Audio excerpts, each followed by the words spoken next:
There is a kind of strength that has nothing to do with winning. It is the strength of standing back up after everything has already been taken and choosing, quietly, without applause or witness, to take one more step anyway. There was a man who became the strongest soldier his world had ever produced, and the strange, almost unbearable truth of his life is that the title meant very little to him. What mattered every single time was who he could not save. His name was Levi. Tonight, friend, you have found Mr. Kaylor. This is the quiet broadcast where the great characters of our time are remembered slowly and remembered fully. I am the keeper of their stories. You are the listener who does not need them to hurry. Before we begin, leave a thought below. Tell me which of Levi's losses stayed with you longest. And if you would like to find me again, the subscribe button is there. The light is low, the night is long, and the story is ready. Tonight, we embark on a complete journey through his life, from a single lamplit room beneath the earth to the last quiet years of a man who had finally, after everything, stopped fighting. Settle in, friend. There is no need to hold tightly to any of this. Let it move through you slowly, the way a long story should, on a night with nowhere else to be. Far beneath the world most people knew, there was a city the sun had never once reached. It sat hollowed out beneath the innermost of humanity's three great walls, a place called simply the underground, where families who had nothing else stacked themselves into rooms with low ceilings and thin walls, and learned to live by lamplight instead of daylight. There was no true morning there, and no true evening either.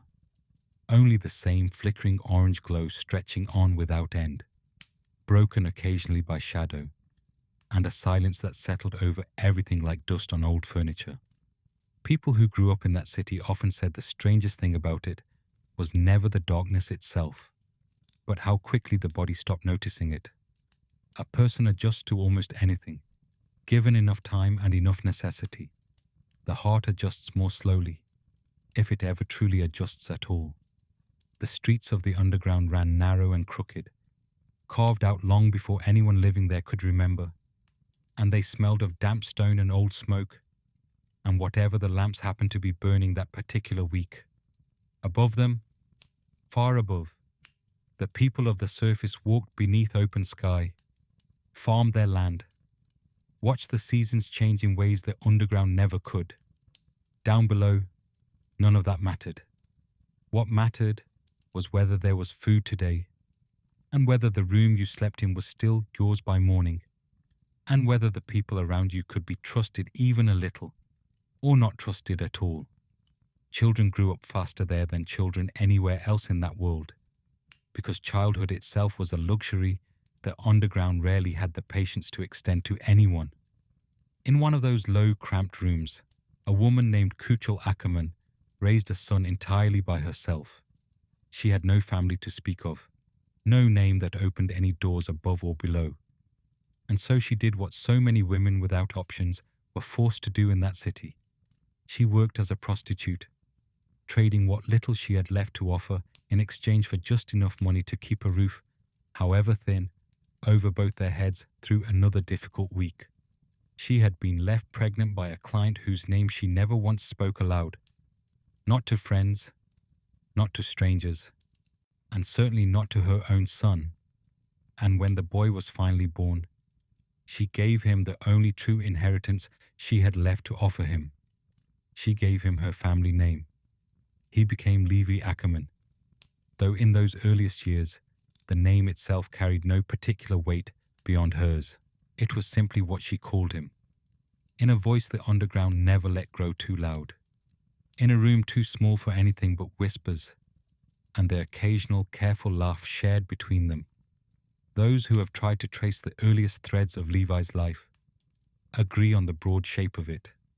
even where the finer details have softened and blurred with time and distance, and the unreliable nature of memory passed second-hand through years of retelling. Kukul loved her son in the only way a place like the underground genuinely allowed. Tired, quiet, without much room left over for softness, once the daily grinding work of simply surviving had taken everything else she had to give that day. She kept him close to her, as close as the cramped room allowed for. She fed him whatever she could manage to find or afford, even on the nights that meant going without anything herself until morning. She likely sang to him sometimes, the way mothers everywhere tend to in the quiet hours, though no record of her voice or her song survives anywhere for anyone to recover now. And then, while Levi was still very young, illness came for her, the way it came for so many in a city with no real medicine to speak of and no real hope of finding any in time to matter. There was no name given for whatever it was that took her. There rarely was down there, where doctors were a luxury reserved for people who lived somewhere the sun could reach their windows. She grew weaker over what may have been days or weeks, and then she was simply gone, and Levi was left alone beside her, too young to fully understand what exactly had happened to the only person in the world who had ever chosen him on purpose, old enough already to understand that something irreversible had taken place in that small room. He was found like that, a small, starving child sitting quietly near his mother's body, in a room that had already begun to feel colder and emptier than it should have, even by underground standards, by a man whose sudden arrival would reshape the entire architecture of everything that came after in his life. The man's name was Kenny Ackerman, and though Levi did not yet know it, could not have known it, he was Kushel's older brother, an uncle Levi had never once met or even heard mentioned in passing conversation. Kenny carried a reputation that reached every level of that buried city and several levels above it as well, all the way up into the streets where the military police patrolled in their crisp uniforms. People spoke of him in the hushed, careful tones usually reserved for things they were genuinely afraid might overhear their own voice speaking its name aloud. He was known, with chilling consistency across every account that survives of him, as Kenny the Ripper, a man rumored to have personally slit the throats of more than 100 officers of the military police over the years, a number large enough that it had passed, by the time Levi was born, into something closer to local legend than ordinary crime statistics. He was not the kind of man who simply appeared somewhere out of love. Whatever it was that brought him to that particular room on that particular day, some lingering sense of duty toward a sister he had not seen in years, simple curiosity, some quieter pull he never once let show clearly on his face for anyone else to read. It was not warmth, and it never once pretended to be anything resembling warmth. What he found waiting for him in that room was a child with nowhere left in the entire world to go, and no one left anywhere who knew his name beyond a dead woman's fading whisper of it in what is often described, by those who later tried to make any real sense of Kenny's character across the whole of his strange and violent life, as a rare and entirely uncharacteristic act of mercy. He did not simply leave the boy there to be claimed eventually by whoever came next, or by no one at all, which in the underground often amounted to exactly the same fate either way. He took him in. It would be a mistake, and a fairly serious one, to call this love, not in any of the gentler ways that word is usually meant to be understood by anyone listening to this story. It was closer, by every honest account available, to a decision a practical man makes about a tool he has decided might prove useful to him somewhere further down the line. Cold, measured, made without any real sentiment attached to it at all. But he made the decision regardless, and acted on it without delay. And so, in the bleakest, narrowest room of the bleakest city in his entire world, Levi gained the only family he would have for a very long time afterward, delivered to him not by tenderness or affection, but by the narrowest possible margin of obligation a man like Kenny was even capable of feeling toward anyone. The underground did not forgive softness in anyone living there, and it certainly did not forgive weakness, regardless of how young or how recently grieving the person carrying that weakness happened to be at the time. Every single meal had to be found, scavenged, bartered for, or simply taken outright by force or by cunning, with no exceptions made for children. Every safe corner to sleep through the night had to be claimed through one method or the other, and then defended the very same way once it had been won, because nothing claimed in that city stayed claimed for long without constant, exhausting vigilance. Long before Levi understood exactly what kind of man his uncle truly was beneath the surface, long before he understood anything at all about where his own strange, simmering inherited power had originally come from, or why his family had once been hunted so thoroughly because of it, he understood, in the most basic and entirely bodily way a child can understand anything at all, that survival in that city was never given to anyone freely. It had to be earned, over and over again, every single day without exception, with absolutely no guarantee that yesterday's hard-won earning would carry over reliably into tomorrow's fresh set of dangers waiting just out of sight. There is one detail from this earliest period of his life that deserves to be told slowly and with real care, because it reveals so much about the boy Levi already was underneath everything else, long before any of his eventual battles, long before the world above the walls ever learned to speak his name with any kind of reverence or fear attached to it. After his mother's death, while he was still living somewhere on the edges of whatever loose arrangement existed between himself and Kenny, Levi attempted to steal back a tea set that had once belonged to his mother. It was small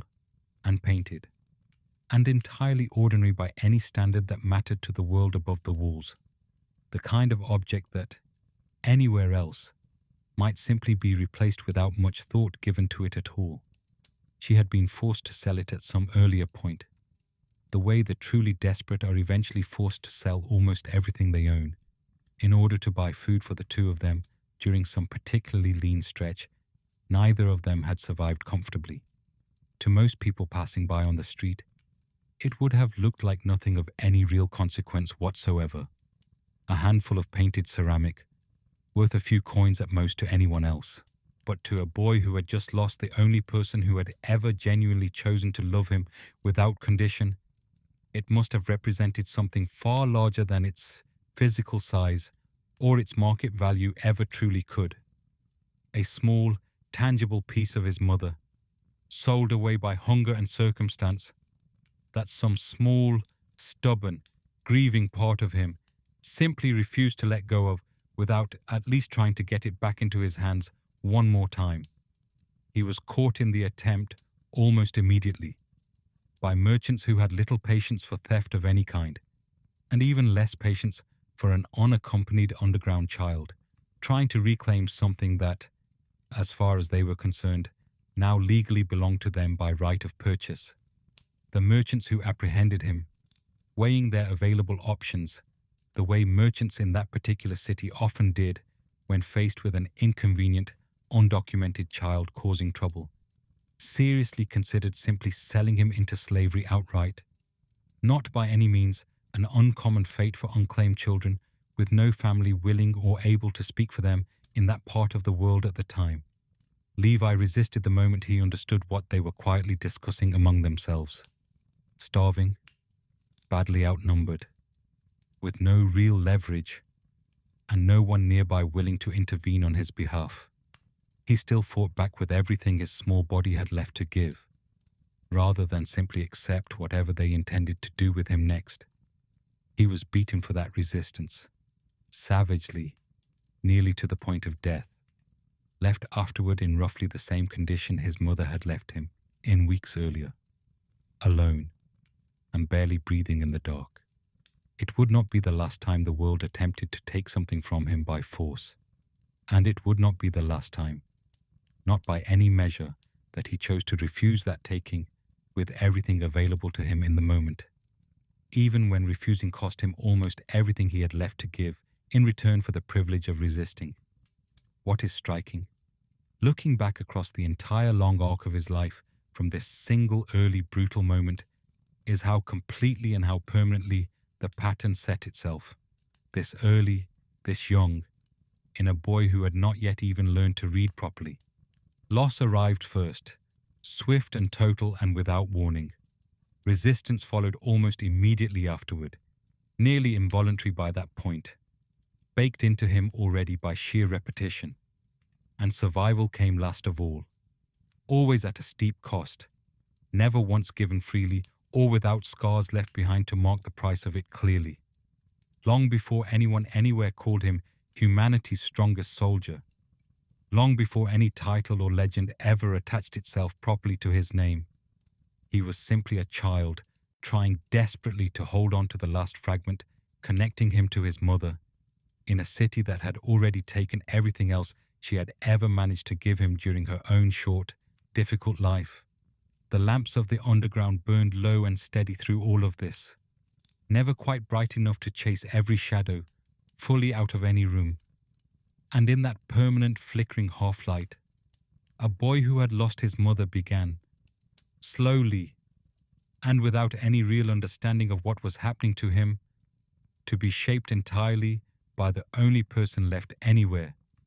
who claimed even the smallest right to raise him at all. Kenny Ackerman was not a teacher in any conventional sense of that word, and he never once tried to pretend otherwise to Levi or to anyone else. He did not sit Levi down at any point and patiently explain the deeper reasoning behind the things he chose to do each day. He rarely offered anything resembling comfort, and on the rare occasions he did offer something close to it, the comfort tended to arrive wrapped so tightly in bluntness and apparent indifference that it was easy to miss entirely, easy to mistake for simple cruelty instead of whatever it actually was underneath. What he offered Levi in place of warmth was something closer to a brutal, accelerated apprenticeship, a crash course delivered without patience or gentleness in everything a boy would genuinely need in order to remain alive in a world built almost entirely from threat, scarcity, and the constant low hum of danger waiting around every single corner of every street. He taught Levi to use a knife properly, and he taught it through repetition rather than careful explanation. Not merely the basic mechanics of holding one correctly, though he covered that too in passing, almost as an afterthought to the larger lesson, but the far deeper and colder knowledge that mattered infinitely more in the long run, when exactly a blade should be drawn, and when it absolutely should not be, and what it genuinely cost a person, every single time without exception, to use one against another human being who was, in that moment,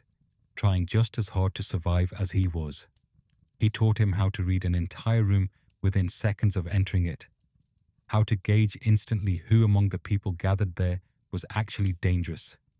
who was simply lying for some small advantage, and who could be trusted only long enough to be genuinely useful before that trust needed to be carefully withdrawn again. He taught him, above absolutely everything else he ever taught him, a self-reliance so total and so unyielding that it left very little room afterward for anyone else to ever fully occupy in his life. It would be tempting,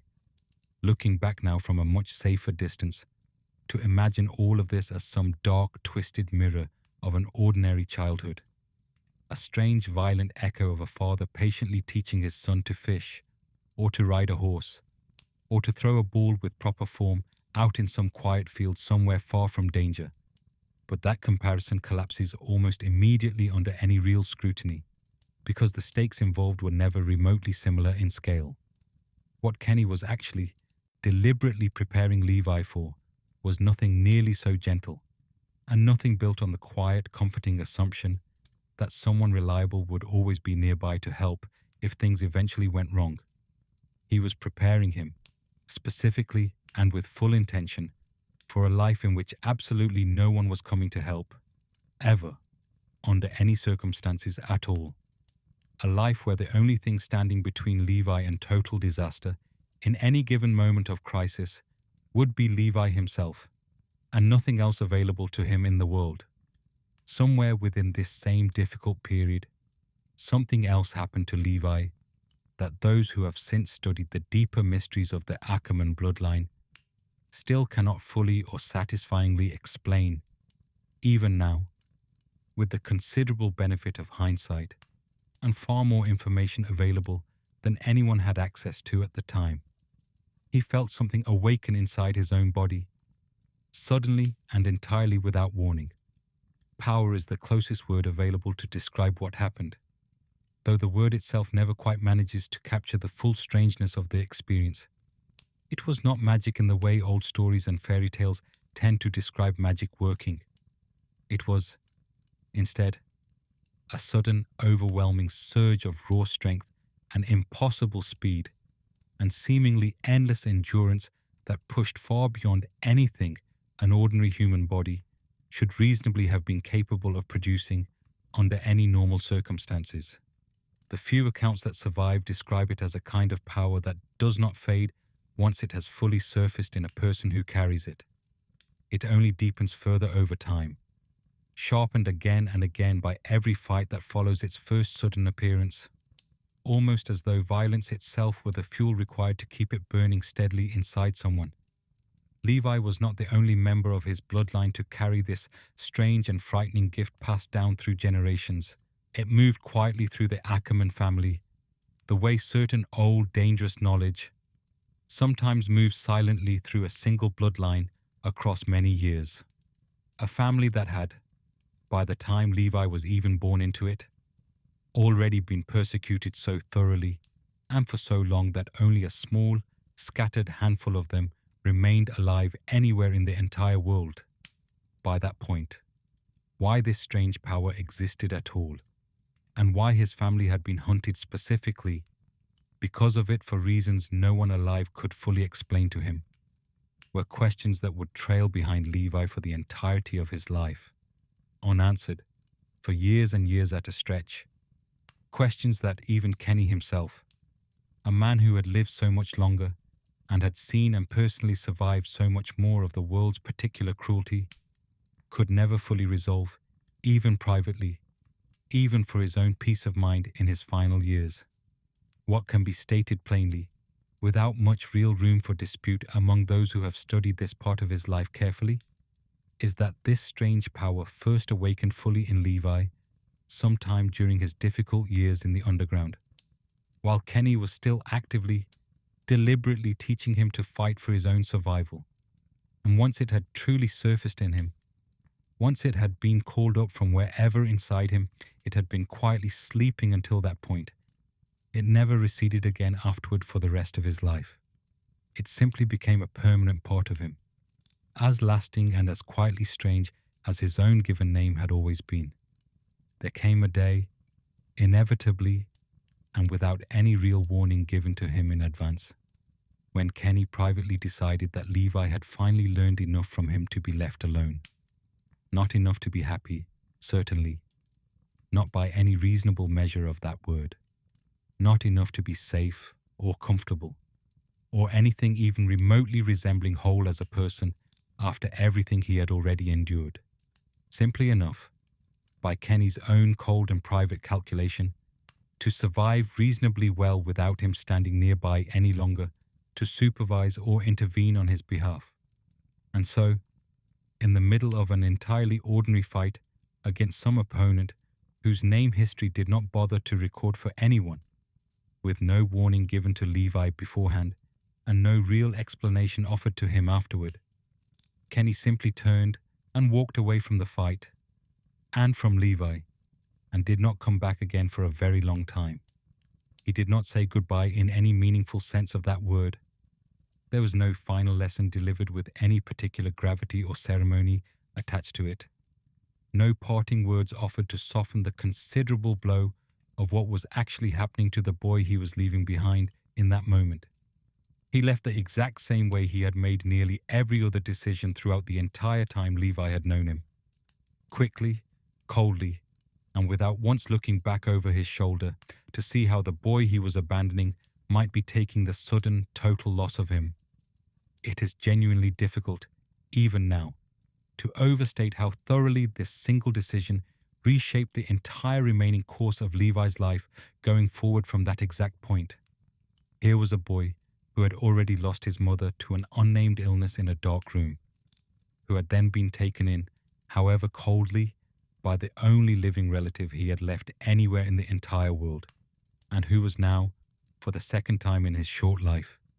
being abandoned outright by the very person who had claimed, in his own distant and unaffectionate way, to be teaching him how to properly survive on his own. Kenny had handed him a knife and the bare minimum of instructions required to stay alive a while longer, and then vanished completely into a city that swallowed people whole on a regular basis, and very rarely, if ever, returned them safely to anyone waiting on the other side. Levi did not fall apart, at least not in any way that anyone present ever recorded or personally witnessed happening. There is no surviving account anywhere of him collapsing, or breaking down openly, or being visibly destroyed by the abandonment in front of other people who might have seen it happen to him. Instead, something inside him simply hardened further still, the way an untreated wound left alone for too long eventually closes over with rough scar tissue rather than ever healing the way it properly should have, with real care and attention given to it. He had already been taught, by hard and repeated experience, not to expect comfort from anyone around him, and not to expect that the people standing closest to him would ever truly stay for very long no matter what. Now that exact lesson had been proven painfully, undeniably true once again, delivered this time in the cruelest possible way it could have arrived to him, by the very same person who had spent months patiently teaching him that lesson in the first place, as though closing some terrible circle on purpose just to make the point unmistakable. What he carried forward out of those formative years was not warmth toward the wider world, and it was certainly not trust in other people generally. It was capability, pure and uncomplicated by sentiment of any kind. He could fight better than almost anyone twice his size, or twice his actual age by that point. He could move through the world around him with a kind of lethal, economical precision that very few people anywhere, child or fully grown adult, ever come close to achieving across an entire lifetime of dedicated practice and study. And he had learned, somewhere in the deepest, quietest part of himself, that he rarely showed to anyone else, that the people he allowed himself to genuinely love simply did not stay with him for very long in this life. They died, the way his mother had died in that small room beneath the city. Or they left without warning, the way Kenny had eventually left him standing alone. Either way, in the end, no matter how it happened to unfold, he was always the one left standing alone afterward, in whatever room had just emptied itself of everyone who had mattered to him. It would take years, and several more devastating, world-altering losses beyond anything he had already endured as a child, before that early foundational lesson was finally, meaningfully challenged by anything resembling real evidence to the contrary. In the years following Kenny's sudden disappearance, Levi did not remain entirely and permanently alone, though for a long stretch of time it must have genuinely felt close to it. Day after identical, grinding day. Somewhere in the long grey expanse of time, stretching between his uncle's abandonment and the eventual moment the wider world above would finally come to know his name at all, he found two people who would become, in their own complicated and thoroughly hard-won way, the closest thing he had to a real family since his mother died. Their names were Furlan Church and Isabel Magnolia, and however the three of them first found each other in a city as large and as anonymous as the underground, the bond that formed between them proved durable enough to outlast nearly everything else in Levi's young life up to that point in time. The precise details of exactly how their three separate paths first crossed have grown thinner over the years than other, better documented parts of Levi's story, the kind of early formative information that tends to soften and blur naturally at the edges in almost any account of a difficult life, even the most carefully researched ones available today. What can be said with real confidence, based on everything that does survive about this period, is that the three of them grew remarkably close over time. Close enough that Levi and Furlan eventually welcomed Isabel fully into the small criminal operation the two of them had already been running together for some time before she arrived.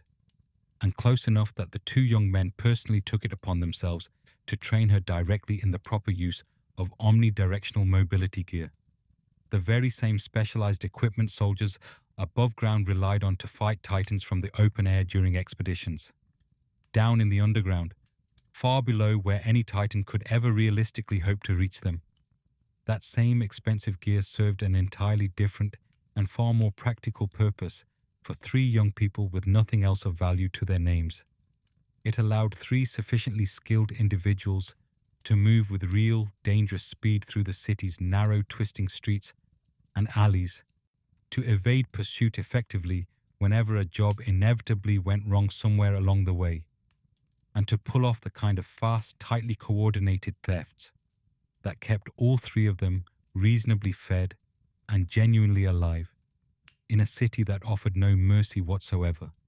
to anyone unable to consistently provide for themselves through whatever means were actually available to them. It is worth pausing here, quite deliberately, to notice something quietly significant about this entire period of Levi's life that often gets rushed past in shorter tellings. For the first time since Kenny's abrupt abandonment, Levi was actively building something that genuinely resembled trust again, brick by careful brick, day by cautious day.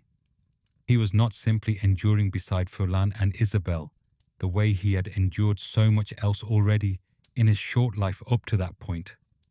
gritting his teeth through it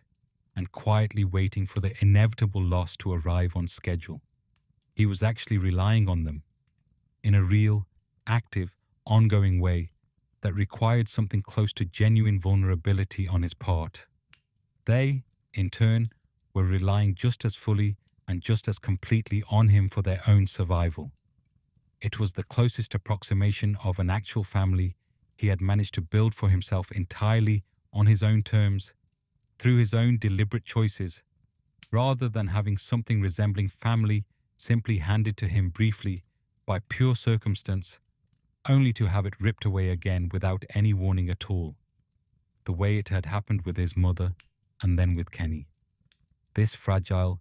carefully and deliberately built closeness was about to be tested in a way none of the three of them could possibly have predicted or prepared for in advance, no matter how cautious or how experienced all three of them had already become through years of careful survival together. An offer eventually arrived for the three of them together, the kind of offer that, in a place as desperate and as starved for genuine opportunity as the underground, was nearly impossible for anyone in their particular position to refuse outright, regardless of how risky it might have sounded on first hearing the details laid out. A noble, working at a careful and deliberate remove through a paid intermediary, so as never to be directly connected to anything that followed from the arrangement,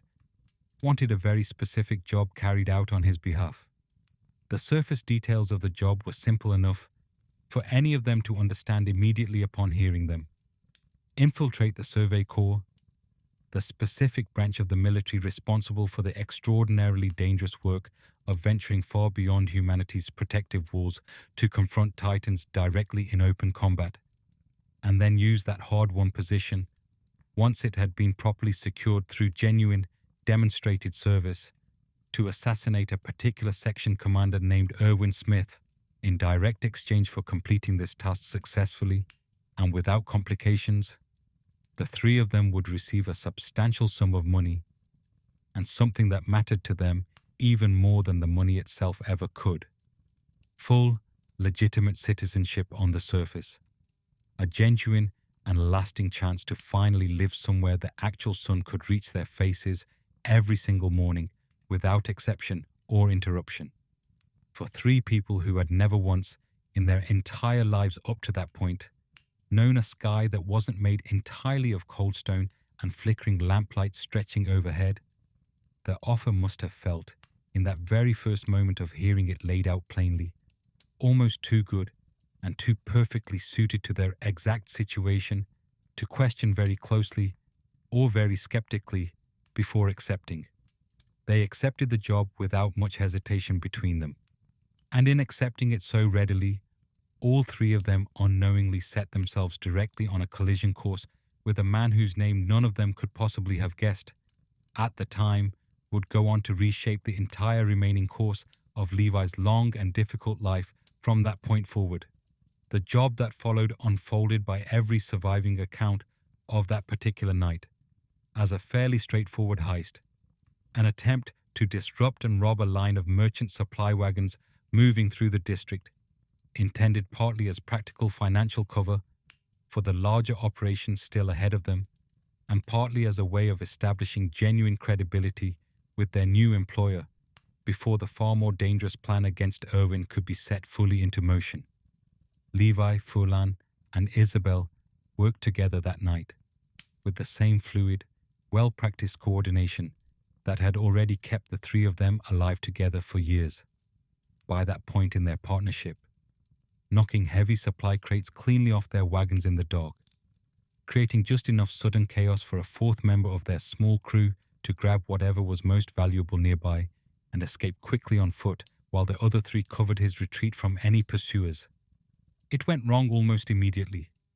faster than any of them could have anticipated, even with all their combined experience in this kind of work. The merchants, furious and badly frightened by the sudden chaos erupting around their wagons, called loudly for the military police before the trio had even finished completing their assigned part of the larger plan for that night. As Levi, Furlan, and Isabel fled rapidly across the city's rooftops using their gear, weaving expertly between buildings with a kind of practiced ease that came only from years of exactly this sort of dangerous, repeated work, Levi noticed something that should never have been there at all in that particular situation. A second, distinct group of pursuers, entirely separate from the military police, closing in steadily from the streets far below them,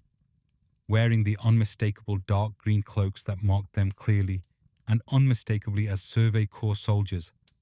operating well outside their normal territory in the underground. They had not simply triggered a routine, predictable police response to a fairly ordinary botched theft, the kind they had handled cleanly many times before without any serious incident resulting from it. They had somehow drawn the direct, focused attention of the very organization they had originally been hired and paid to quietly infiltrate from within, and by either terrible coincidence or terrible design that none of them could yet fully untangle in the moment,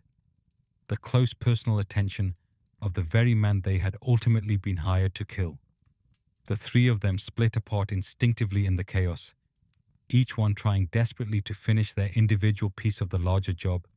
and slip away separately and safely through the tangled, familiar maze of the underground's narrow streets and back alleys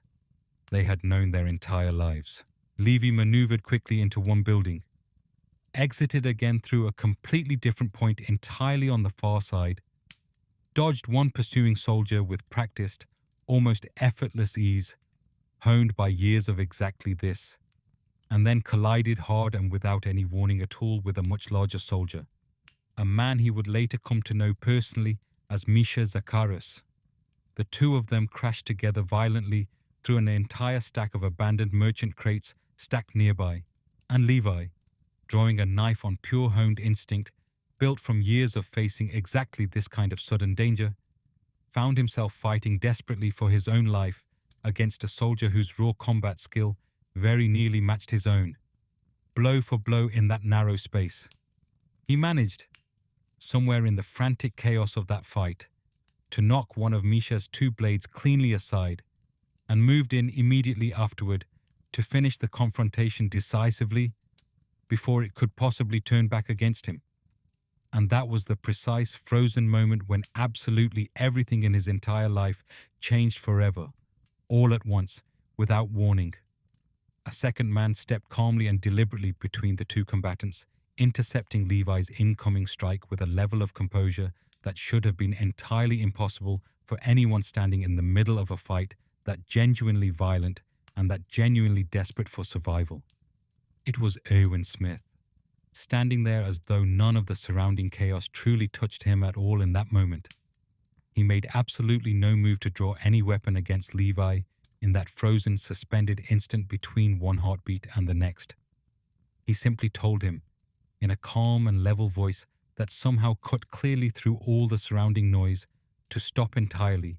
and to look around carefully at exactly where he was currently standing and exactly who now surrounded him on every side. And for reasons that even Levi himself may not have fully understood in that exact moment, surrounded as he was and clearly outmatched by superior numbers on every side, with every hard-won instinct in his body screaming at him to keep fighting regardless of the odds stacked against him, he did precisely that instead. He stopped where he stood. Erwin Smith was not, by any honest account from those who served closely under him over the years, a man inclined to waste a genuinely promising opportunity whenever one happened to present itself clearly in front of him, and standing directly in front of him in that chaotic, crate-strewn alleyway that particular night was an opportunity unlike almost anything he had personally encountered before across his entire career to that point. A remarkably young man, possessing natural reflexes and raw combat skill, far beyond anything his unusually small physical size or his clearly undocumented underground origins should reasonably have allowed for under any normal set of circumstances. The three of them together, Levi, Furlan, and Isabel, were eventually brought in as a group rather than separately, captured deliberately rather than simply killed outright on the spot, which was itself a fairly unusual outcome given everything the immediate circumstances might otherwise have justified for soldiers caught in the very act of an attempted assassination plot against a commanding officer. They were interrogated at considerable length about exactly where and from whom they had originally learned to use omnidirectional mobility gear, with the kind of consistent precision that even seasoned, formally and expensively trained soldiers often struggled for years to properly match in actual combat conditions out in the field. There is a particular detail buried somewhere within this part of the story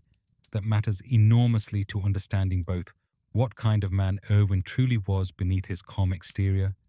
and what kind of careful, calculated decision he was quietly weighing during those long interrogation sessions that followed their capture. He had very likely already guessed, or at the absolute minimum strongly suspected based on the available evidence in front of him, the true underlying nature of the job the three of them had originally been sent specifically to carry out against him personally. And rather than simply punishing them outright for the attempt, the way almost anyone else occupying his particular position of authority might reasonably have chosen to do under the circumstances, he made them an entirely different offer instead of the punishment they expected. He told them, in essence, and without much unnecessary embellishment added to soften it, that their considerable crimes serious enough under any ordinary set of circumstances to carry the very real and immediate threat of formal execution as punishment, could simply be quietly set aside altogether, made to effectively disappear from any official record kept on them, if all three of them agreed instead to formally enlist in the Survey Corps under his direct command from that point forward. He had personally watched their considerable skill firsthand in that alleyway only hours earlier, and skill of that particular caliber, to a commander actively fighting a long, grinding, slowly losing war against titans, with steadily dwindling material resources and an equally dwindling pool of genuinely capable soldiers willing to risk their lives for the cause, was worth infinitely more to him in practical terms than the fleeting satisfaction of watching three desperate thieves, formally punished for a crime that had, after all, ultimately failed to succeed in its goal. For Levi specifically, the offer landed very differently than it likely would have for almost anyone else standing in his particular position that day. He did not see anything resembling redemption in it, not at first, and perhaps not for a considerable while afterward either, given everything he had already learned firsthand about how the world above the underground actually treated people like him and his friends. He saw instead a continued and genuinely useful opportunity to finish what he had started. If he was going to remain in close physical proximity to Erwin Smith, regardless of how this particular interrogation session ultimately ended, close enough now to live among his soldiers day after day, and eat at the very same tables they ate at every single evening. Then he could simply wait patiently for the right moment to arrive rather than force anything prematurely and risk losing the chance entirely through impatience. He could spend whatever amount of time turned out to be necessary, carefully earning enough genuine trust from those around him to finally get close enough, physically and otherwise, to finish the very job the corrupt noble had originally hired all three of them to carry out in the first place months earlier. He told Furlan exactly that much, plainly and without any real hesitation between them. In the same blunt, unadorned way, he tended to tell him most things that genuinely mattered between the two of them. He did not intend, in his own private mind, to actually become a real soldier in any meaningful or lasting sense of that word at all. He fully intended to get close enough to Erwin to kill him cleanly, the very moment circumstances finally allowed for it, without unacceptable risk to himself or the others. Furlan, who by this particular point had known Levi for long enough to understand with real precision exactly how serious he was being about all of this, told him flatly, and without much room left for argument, that the entire plan was pointless to pursue any further given everything they had already seen. He asked Levi to simply trust him on that specific point, without elaborating very much further in the moment about exactly why he felt so strongly about it one way or the other. The kind of quiet, largely unearned faith that long, hard-won friendship sometimes reasonably asks of a person, without necessarily needing to fully explain or justify itself first in precise logical terms. It stands as one of the most quietly human moments contained anywhere within the entirety of Levi's story. And notably, it happened long before anyone anywhere ever called him a captain, or a soldier, or humanity's strongest anything at all. Later, during that same uncertain and unsettled stretch of time, Isabel and Furlan happened to find Levi sitting alone on the rooftop of Survey Corps headquarters one quiet evening, looking out at an open sky he could, for what may genuinely have been the very first time in his entire life, see in its complete unbroken form, without any wall or tunnel ceiling cutting it artificially short the way it always had below. They climbed up carefully and joined him there without saying very much at all at first, the three of them simply existing together in the gathering quiet for a long while, looking upward together at something none of them had any ready words prepared for in that particular moment. Furlan eventually asked him, breaking the comfortable silence gently between them, whether the sky looked as genuinely beautiful from up there as it had looked from wherever they used to live before all of this began, before the underground had become the entire whole of their shared world together. Levi answered simply, after a long pause taken to consider it honestly, that maybe it was. Maybe it really was the same sky after all, just seen from somewhere higher up than they were used to. It was a small exchange on the surface of things, nothing especially dramatic in the moment itself. It resolved absolutely nothing about the larger, still unspoken plan to kill Erwin that continued sitting quietly between the three of them, and it undid none of the very real ongoing danger all three of them remained in together, regardless of how they felt about it now. But something shifted quietly and permanently inside Levi during that brief, entirely unremarkable conversation on the rooftop that evening. Something he could not have fully explained even to himself if asked. He told Furlan, without any real dramatic build-up or ceremony attached to the words, that he had ultimately decided to trust him after all in this matter, and that he would not in fact kill Erwin, at least not yet. Not while there remained a genuine reason to wait a while longer and see what happened next between them. Furlan smiled at that, openly and without any reservation at all. By every surviving account of this particular period in Levi's life, it stands as one of the very few genuinely peaceful moments he experienced before everything in his life was taken from him all over again, more completely and more permanently than before. The next day, when the three of them were formally asked to introduce themselves properly in front of the entire assembled Survey Corps unit they had just officially joined, Levi offered only his bare first name, Nothing more added to it. No family history offered voluntarily. No further explanation volunteered to satisfy curiosity. Nothing at all that opened any kind of door for anyone curious enough in the room to ask him further questions about his past or where he came from. It earned him several long, strange, lingering looks from soldiers accustomed to far more formal and detailed introductions from new recruits joining their ranks. But in its own quiet, understated way, it was entirely and completely honest. He genuinely had nothing else about himself he was willing to give them yet. Not so soon, and he made no real effort whatsoever to pretend otherwise for their comfort or curiosity. They were led from there directly to the men's barracks by a man named Furlan, a section commander who made absolutely no effort at all to disguise his open, visible disdain for these three former criminals, now somehow standing in front of him wearing official Survey Corps uniforms they had not earned through normal channels. Levi,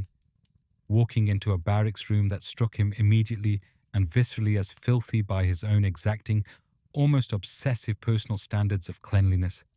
very nearly came to actual blows with Furlan over the simple state of their newly shared quarters that first evening. An early, almost darkly comic glimpse of a particular personality trait that would faithfully follow him for the entire rest of his life, long outliving every single battle and every devastating loss, still waiting patiently ahead of him in the years to come. Furlan, ever the calm and steadying hand standing between the two of them in moments of tension, somehow managed to diffuse the rising situation before it could fully spiral into something considerably worse than harsh words exchanged. There was a deeper complication neither Levi nor Furlan yet fully understood or even suspected at that early point in their integration. Furlan, as it turned out,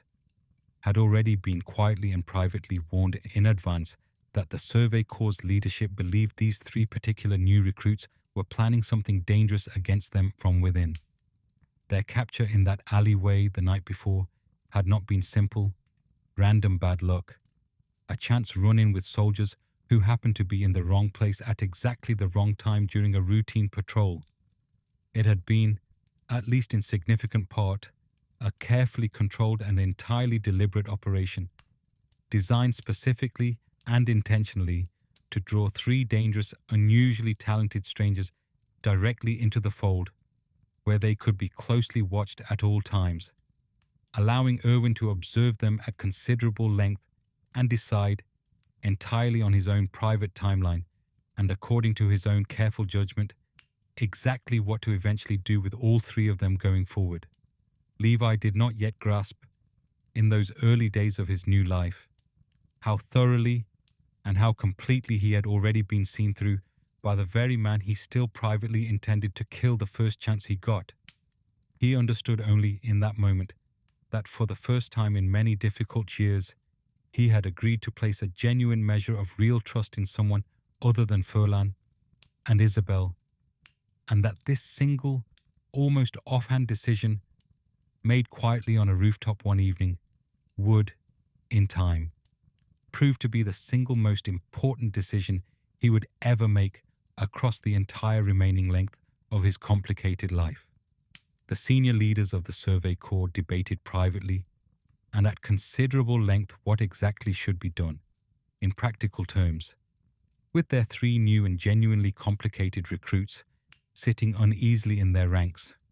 Furlan argued forcefully and repeatedly against accepting former criminals into the regiment's ranks under any circumstances whatsoever,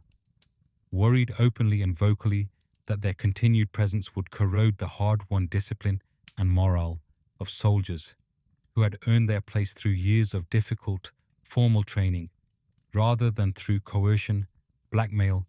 and simple desperation born of circumstance. Irwin countered, as he so often did in these internal leadership debates, with the simplest and most pragmatic argument readily available to him at the time. Their demonstrated skill with omnidirectional mobility gear was genuinely extraordinary, by any reasonable measure available to compare it against, and skill of that particular caliber in an organization that routinely lost roughly a third of its soldiers on nearly every single expedition undertaken beyond the safety of the walls, was simply not something to be turned away lightly or dismissed easily. Whatever its admittedly questionable origins happened to be in this particular case,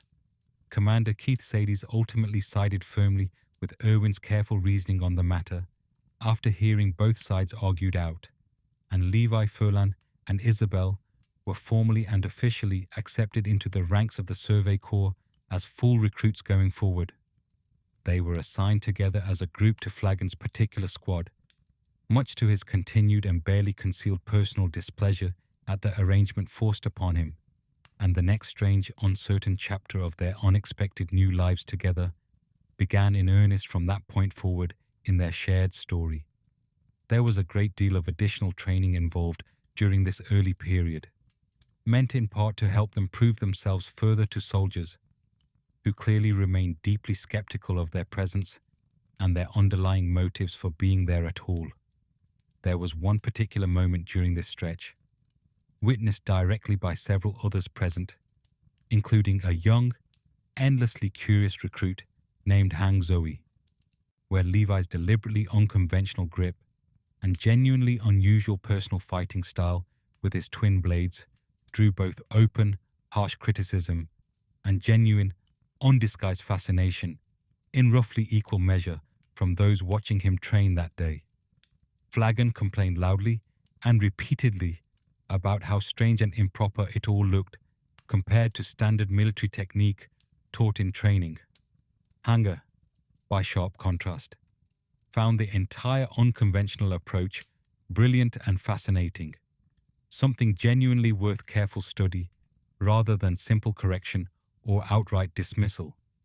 It was an early telling hint of the considerable reputation Levi would eventually go on to build for himself across the entire regiment in the years ahead.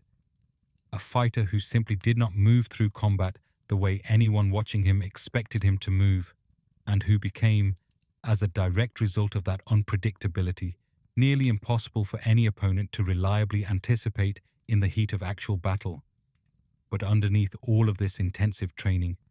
underneath the slow, uneasy, ongoing process of genuine integration into a military world that did not yet fully trust any of them, despite their efforts, the original plan against Irwin remained quietly and persistently in motion the entire time, never fully abandoned despite the quiet rooftop conversation that had visibly shaken Levi's resolve about it. Levi, Furlan, and Isabel had been sent originally to complete a very specific job for their employer, and that particular job did not simply become finished or irrelevant merely because all three of them now wore the distinctive green cloaks of the Survey Corps day to day. They still intended, in some eventual form or another, to find a workable way to kill Irwin Smith and successfully recover the sensitive documents the corrupt noble had originally wanted so badly from him, even as all three of them settled, however uneasily and however gradually over the following weeks, into their genuinely unfamiliar new lives as actual functioning soldiers within the regiment they now belonged to. The real opportunity to finally act on this lingering plan arrived during what would later come to be known formally as the 23rd Exterior Scouting Mission, a full-scale Survey Corps expedition launched beyond the protective walls entirely, directly into dangerous, unmapped Titan territory, representing the single most dangerous category of work any soldier anywhere in their entire world could ever realistically be asked to undertake in service of humanity's continued survival. Furlan saw his genuine chance during the final preparations for departure and quietly infiltrated Irwin's personal office that night before they left, searching methodically and carefully through file after file for the specific incriminating documents that had been the entire original reason any of this elaborate plan had begun in the first place, all those months earlier in a different alleyway. What happened next during that expedition stands today as one of the single most quietly devastating turns contained anywhere within the whole of Levi's long and difficult life, and it happened with such sudden, brutal speed and finality that there was barely enough time for anyone present to process any of it before it was already completely and irreversibly over for good. During the expedition itself, somewhere out in the vast, open, dangerous territory beyond the walls that none of them had ever seen before, an abnormal titan, one of the unpredictable, erratically behaving titans that even the most experienced and battle-hardened soldiers in the regiment genuinely feared far more than the ordinary, slow-moving kind they trained against constantly back home, found Furlan and Isabel separated, even briefly, from the protective cover of the rest of the larger group moving together. The two of them, the only real chosen family Levi had managed to carefully build for himself in all the long years since Kenny's sudden abandonment of him, were killed there, far from any help that might otherwise have arrived in time to save either of them. Levi arrived at the scene only in time to kill the responsible Titan himself, nothing more than that small, bitter mercy, no matter how desperately he might have wished for a different outcome in that moment. By every objective measure that typically matters in the immediate aftermath of any fight, it was a clean, decisive, unambiguous victory over the enemy. He had avenged them, in the most direct and literal sense the word allows for. He had done exactly what any soldier, what any brother in every meaningful sense but actual shared blood, was supposed to do in that exact terrible moment of loss. But it was not, and could never possibly be, the kind of victory capable of bringing either of them back from wherever they had already gone. And it did absolutely nothing whatsoever to undo what had just been permanently and irreversibly lost to him in a matter of seconds out there in the field. In the heavy aftermath that followed, standing alone amid the literal wreckage of everything he had just lost in an instant, Erwin revealed something to him that Levi may have already quietly begun to suspect on some level, even before hearing it stated so plainly out loud. He had known, the entire time, every single detail of what Levi, Furlan, and Isabel had originally been sent specifically to do to him personally. He had known about the assassination plot against his own life, from essentially the very beginning of their acquaintance together, and had chosen, deliberately and with full, conscious awareness of the considerable personal risk involved to himself, to bring all three of them into the Survey Corps, regardless of that dangerous knowledge. It would have been entirely simple, in that raw and devastating moment of fresh grief washing over Levi, for Erwin to treat him as nothing more than a failed enemy who had merely lost his chance to act on a plan that had already, in practical terms, failed completely on its own without any further interference needed. Instead, he told Levi plainly and directly not to live the rest of his life weighed down by regret over whatever specific choices had originally led him to this exact painful point standing in that field. Whatever winding path had originally brought him here to this moment, whatever secret plan had once existed quietly in the shadows behind his initial recruitment into the Corps months earlier, none of it changed what had just irreversibly happened out there in that field today, and none of it changed what still genuinely needed to happen next, going forward from this devastating moment. Levi made a decision in the immediate wake of that brief,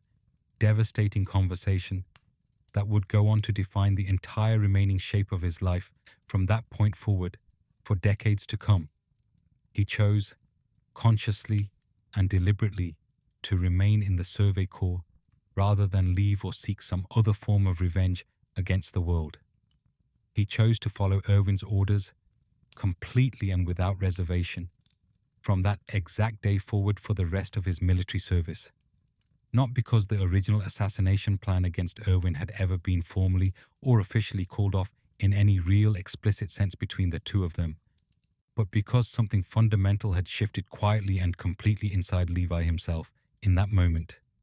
in a way he might not have been able to fully articulate even to himself if pressed to explain it. The man who had captured him in that alleyway only weeks earlier, and the man who had, whether he had fully intended the outcome or not, ultimately given him the only real family he had managed to build since Kenny's disappearance years before, were revealed in that instant to be one and the same person standing in front of him now. And rather than hating him simply for having survived the encounter where Furlan and Isabel had not survived, Levi chose instead to give Erwin something far rarer and far more personally costly to offer anyone than simple hatred would have been. He gave him his genuine, complete loyalty, freely and without any remaining condition attached to it going forward. It is worth sitting honestly with how genuinely strange and how deeply and recognizably human this particular decision actually was when you consider everything that came before it in his short life up to that point. Levi had spent his entire childhood absorbing the hard, repeated lesson that no one ever truly stays in a person's life for long, that the people standing closest to him inevitably either die unexpectedly or eventually leave of their own accord without warning, and that the only thing he could ever genuinely rely on with real certainty in this world was his own personal capacity to survive whatever came next,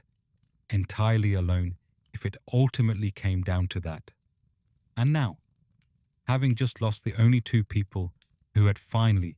briefly managed to break through that long-held, deeply protective belief he carried, he made a choice that directly and deliberately contradicted everything Kenny had ever taught him back in the underground all those years before. He chose to stay anyway, against every hard lesson of his own difficult childhood. He chose to trust Erwin fully and completely, even immediately following the loss of the very family that trust had originally been built specifically around protecting in the first place. It would not be the last time across his long life that Levi was asked to keep moving forward after losing the people standing closest to him in the entire world. It would, in fact, gradually become the single defining shape of his entire remaining story from that point onward, repeated again and again. But this particular moment, here on that quiet, devastated battlefield far from home, was the very first time it happened to him in this specific way. The precise instant the larger pattern of his whole life truly began to take its lasting shape going forward. And everything that followed afterward, across the coming decades, every subsequent battle, every eventual title attached to his name, every devastating loss still patiently waiting for him somewhere ahead in the years to come, grew directly and inevitably out of the single choice he made, standing alone over the body of an abnormal titan that day, with absolutely nothing left of the family he had so carefully built, but the bare, unanswered question of what to do next with all that accumulated, unspoken grief sitting heavy in his chest. Years passed, the way years inevitably do, quietly and steadily accumulating into something far larger and more significant than any single day contained within them could have reasonably suggested on its own at the time it was happening.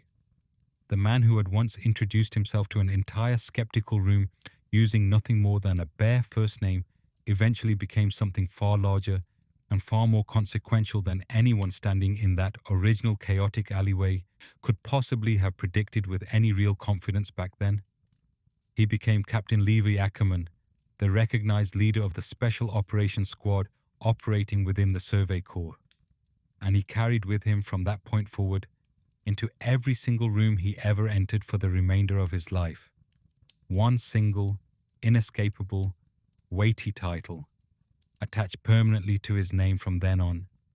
humanity's strongest soldier. It was not by any honest or careful account offered by the people who actually fought directly beside him in the field over the years, any kind of meaningful exaggeration added for effect.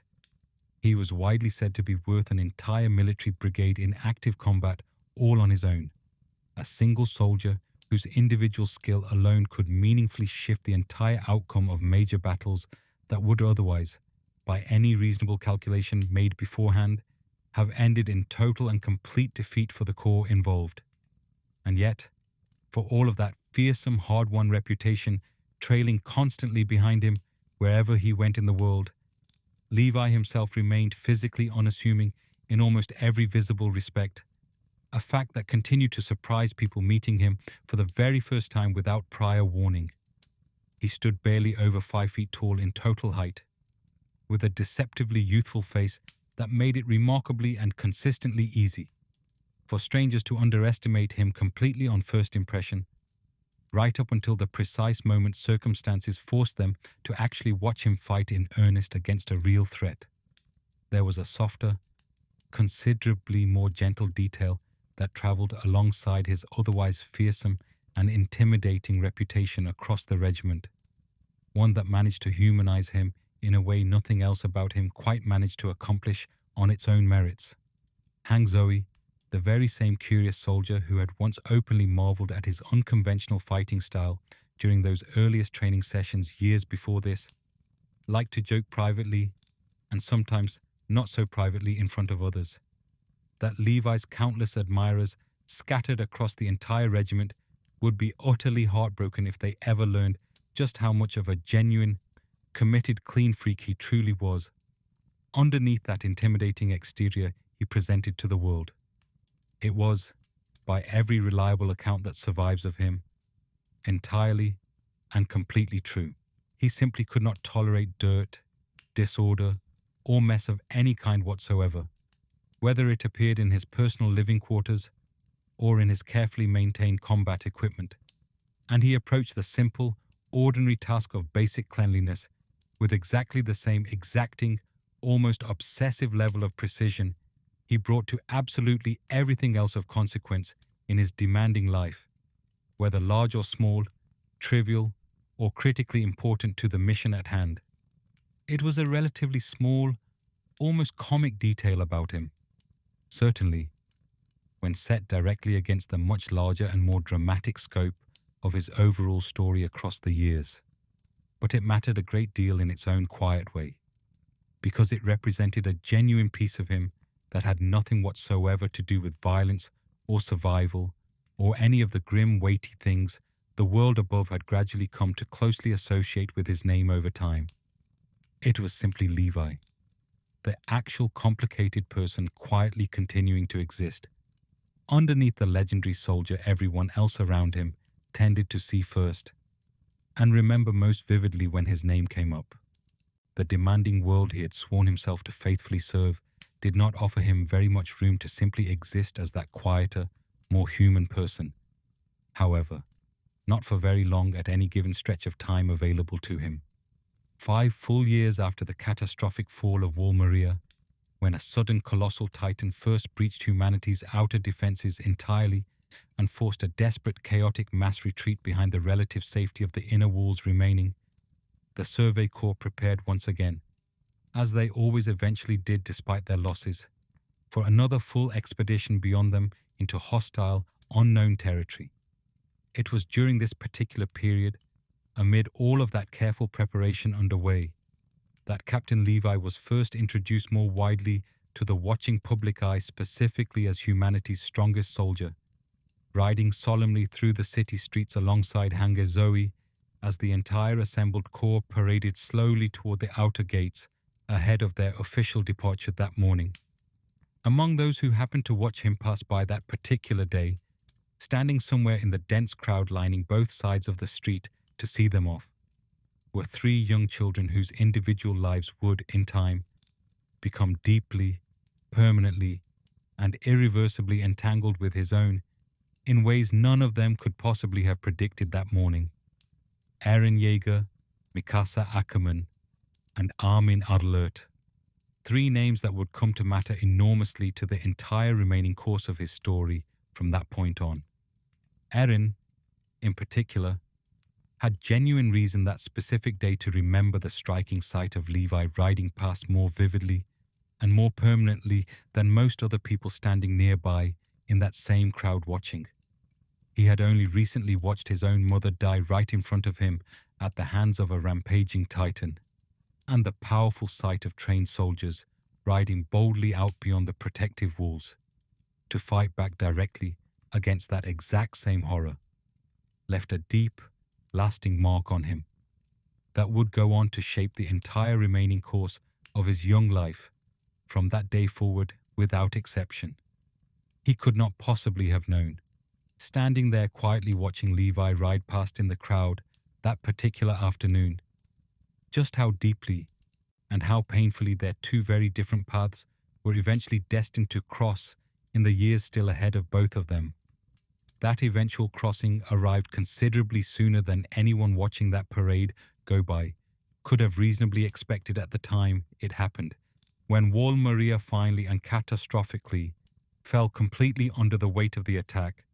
and the Titans broke through the outer defenses in genuine, overwhelming force that no one had fully prepared for. Levi found himself returning urgently to the chaos of Trost District in the resulting widespread panic that followed, arriving just in the nick of time to find several Titans bearing down rapidly on a small group of trapped soldiers near the exposed base of the wall itself. He killed the approaching Titans without a single moment's hesitation and immediately demanded a clear, complete explanation for exactly what had happened there in his absence. The exact same exacting, almost obsessive precision he typically applied to maintaining his living quarters now turned with full, undivided force toward assessing an active, ongoing battlefield situation in front of him. It was during the subsequent formal military trial that followed Erin's eventual dramatic rescue from that chaos. A serious, formal hearing specifically meant to determine conclusively whether the boy, who had somehow gained the deeply terrifying and entirely unprecedented ability to transform into a Titan himself under extreme stress, could genuinely be trusted to remain safely among the general population going forward, or whether he instead needed to be destroyed immediately and permanently as a simple, prudent precaution against future catastrophic disaster. That Levi did something which, when stripped entirely of its full surrounding context, looks almost unforgivably cruel and excessive to any casual observer watching from outside. Erin, chained securely and forced to kneel before an entire room full of watching government officials and curious onlookers gathered for the formal proceedings, issued a reckless, defiant verbal challenge directly to the assembled crowd surrounding him on every side. Levi responded immediately and without hesitation by beating him, violently and entirely without visible restraint, right there in plain view of absolutely everyone present in that crowded room, mockingly observing aloud as he did so that Erin, chained as he currently was and forced down onto his knees before everyone, happened to be perfectly and conveniently positioned for exactly this particular kind of physical punishment in front of witnesses. Mikasa, forced helplessly to watch this entire brutal scene unfold, and happened to the one person she cared about more deeply than anyone else in the entire world, was nearly impossible for anyone nearby to physically restrain in her sudden, overwhelming surge of protective rage rising up inside her. It took the full combined physical effort of Armin alone to successfully hold her back from launching herself directly at Levi in that moment. Desperate as she was to defend Erin from a man she did not yet understand or trust in the slightest. What neither Mikasa nor Armin fully grasped in that raw, chaotic, emotionally charged moment unfolding in front of them was that the beating itself had never actually been a genuine act of cruelty, performed simply for its own sake, or out of any real personal malice toward Erin. It was, in fact, a carefully calculated and entirely deliberate performance, specifically designed from the very start to convince the watching government officials present that Erin was already firmly and completely under control, punished sufficiently in their eyes to satisfy concerns, contained completely as a perceived threat, posing absolutely no further danger that might otherwise require far more drastic, permanent, and irreversible measures taken against him by the state. It was, in its own brutal roundabout, and genuinely difficult to recognize way from the outside, a real and carefully considered act of protection, delivered in the only language Levi had ever truly been taught to speak with any real fluency throughout his entire difficult life up to that point. Calculated violence, applied with surgical precision, always directed towards some larger, more important purpose than the immediate moment itself suggested to onlookers. It would not be the last time across his long career that Levi found himself protecting someone in a way that looked, from any outside perspective, lacking proper context, like the exact opposite of genuine protection being offered. In the considerable time that followed this difficult, emotionally charged trial, Levi personally assembled an entirely new special operations squad made up of his own careful choosing this time around. A small, genuinely elite team handpicked specifically for their individual combat skill demonstrated over time, tasked directly with protecting Erin around the clock without exception, and supporting the Survey Corps' single most dangerous and demanding ongoing missions available. The squad ultimately consisted of 4 dedicated soldiers in total. Petra Rall, the only woman included among them, known widely throughout the regiment for her deep, genuine empathy toward others, and her fierce, unwavering personal loyalty to every single one of her assigned comrades in arms. Oluo Bozardo, who had developed something of a habit over time of trying to imitate Levi's distinctive personal mannerisms in conversation and combat alike, and who consequently bickered openly and frequently with Petra as a direct result of this particular habit of his, though beneath all of that surface-level friction visible between them lay years of genuine, hard-earned mutual trust and deep respect built over time. Elgin, steady, dependable, and quietly serious by nature in everything he did, who often served in practice as Levi's de facto right hand during the squad's regular day-to-day operations and planning. And finally, Gunther Schultz, a thoughtful and deliberately careful soldier who generally preferred to fully understand the complete reasoning behind any given order before simply following it without question or hesitation on his part. Together, these 4 distinct individuals became known informally throughout the wider regiment simply as Squad Levi, soldiers who had each been personally handpicked by humanity's strongest soldier himself for their proven abilities, collectively carrying among them the highest combined Titan kill count recorded by any single unit anywhere in the entire Survey Corps at that particular time in the war. When Erin formally and officially joined the ranks of the Survey Corps following the conclusion of his lengthy and contentious trial, Squad Levi was given the critically important task of keeping him close at all times without exception or lapse, watching him carefully and continuously day and night, and ensuring that whatever volatile, unpredictable power lived dormant inside him never once spiraled completely beyond anyone's reasonable ability to control or contain it safely. It is relatively easy, looking back now with the full and considerable benefit of hindsight available to us, to see this particular assignment as the quiet, unremarkable beginning of something that would eventually go on to cost every single member of that closely bonded squad absolutely everything they had left to give in this world for the cause. For a meaningful stretch of time, though,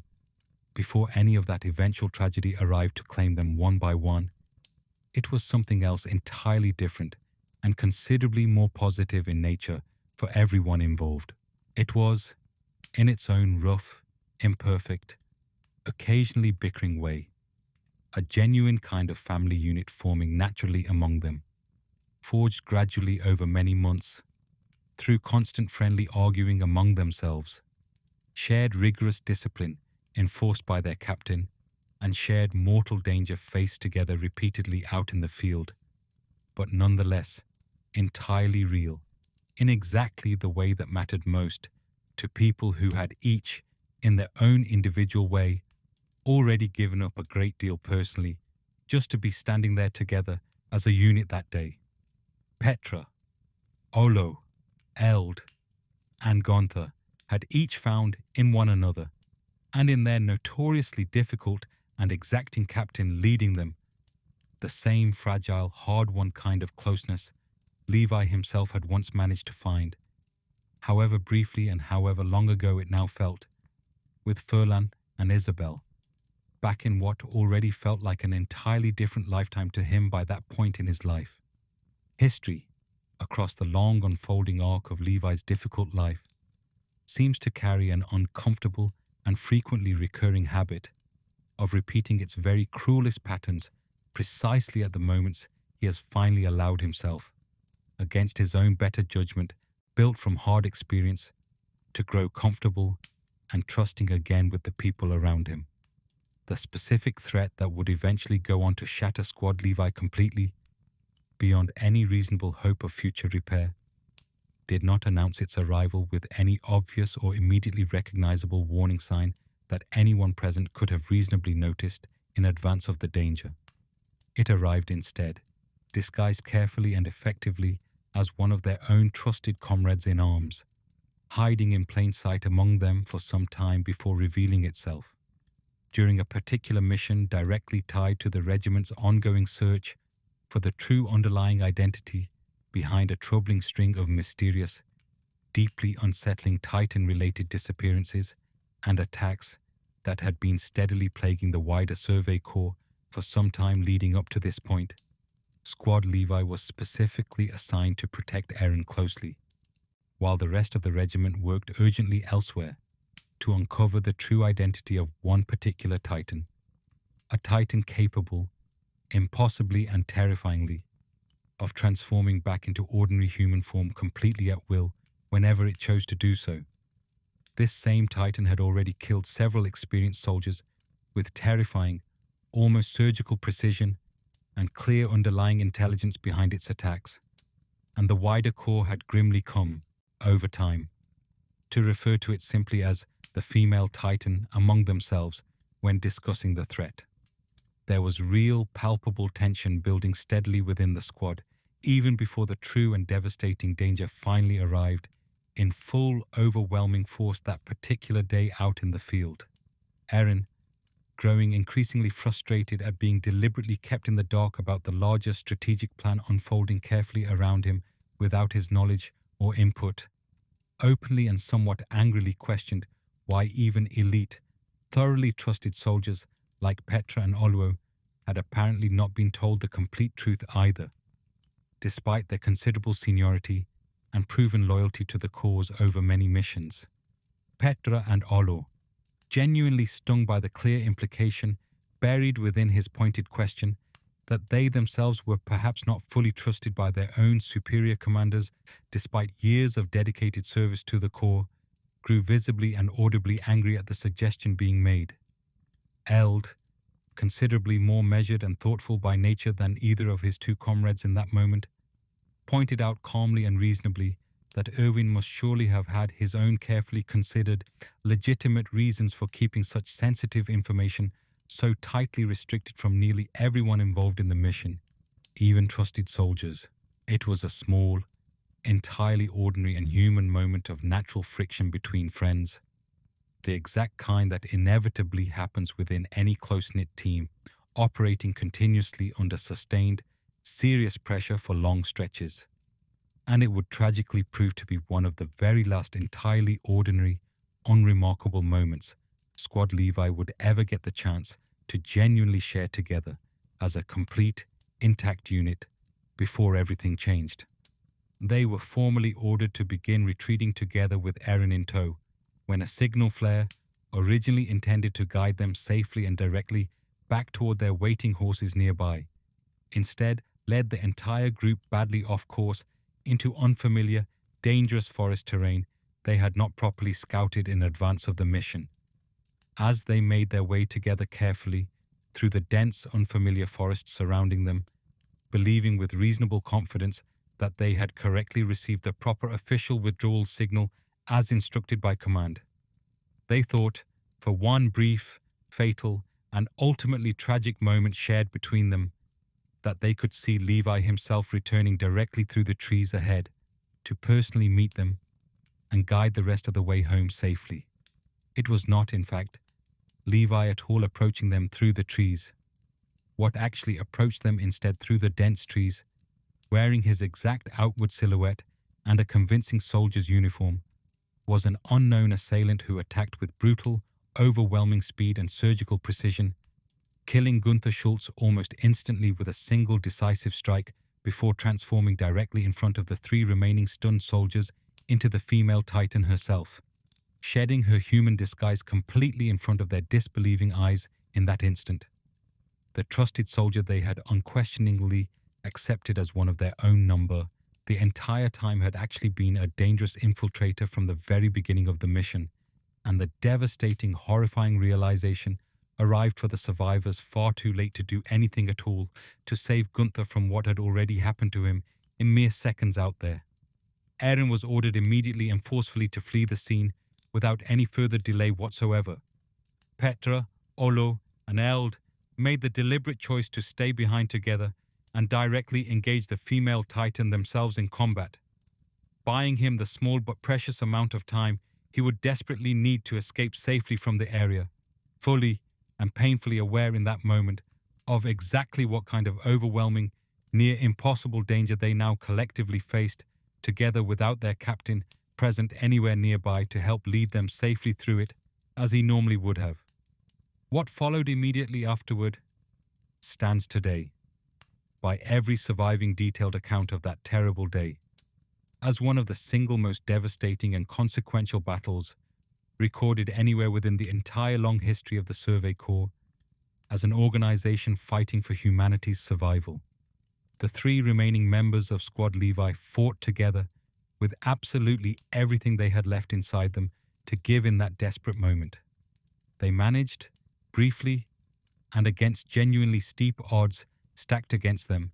to successfully blind the female Titan entirely and cripple the use of both her powerful arms simultaneously through careful coordinated teamwork developed over months together, gaining what looked, for one fragile, hopeful moment, stretched thin with adrenaline and fear, like a genuine and potentially lasting upper hand in an otherwise desperate fight for survival. It did not last nearly long enough to matter in the end, despite their best efforts. The female Titan regained at least partial use of her vision far sooner than any of them could have reasonably anticipated or prepared for in advance, and she turned the entire fight back decisively and brutally,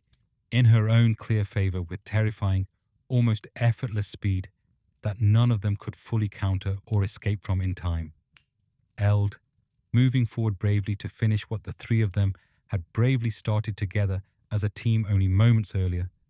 was bitten cleanly nearly in half by the Titan's massive jaws,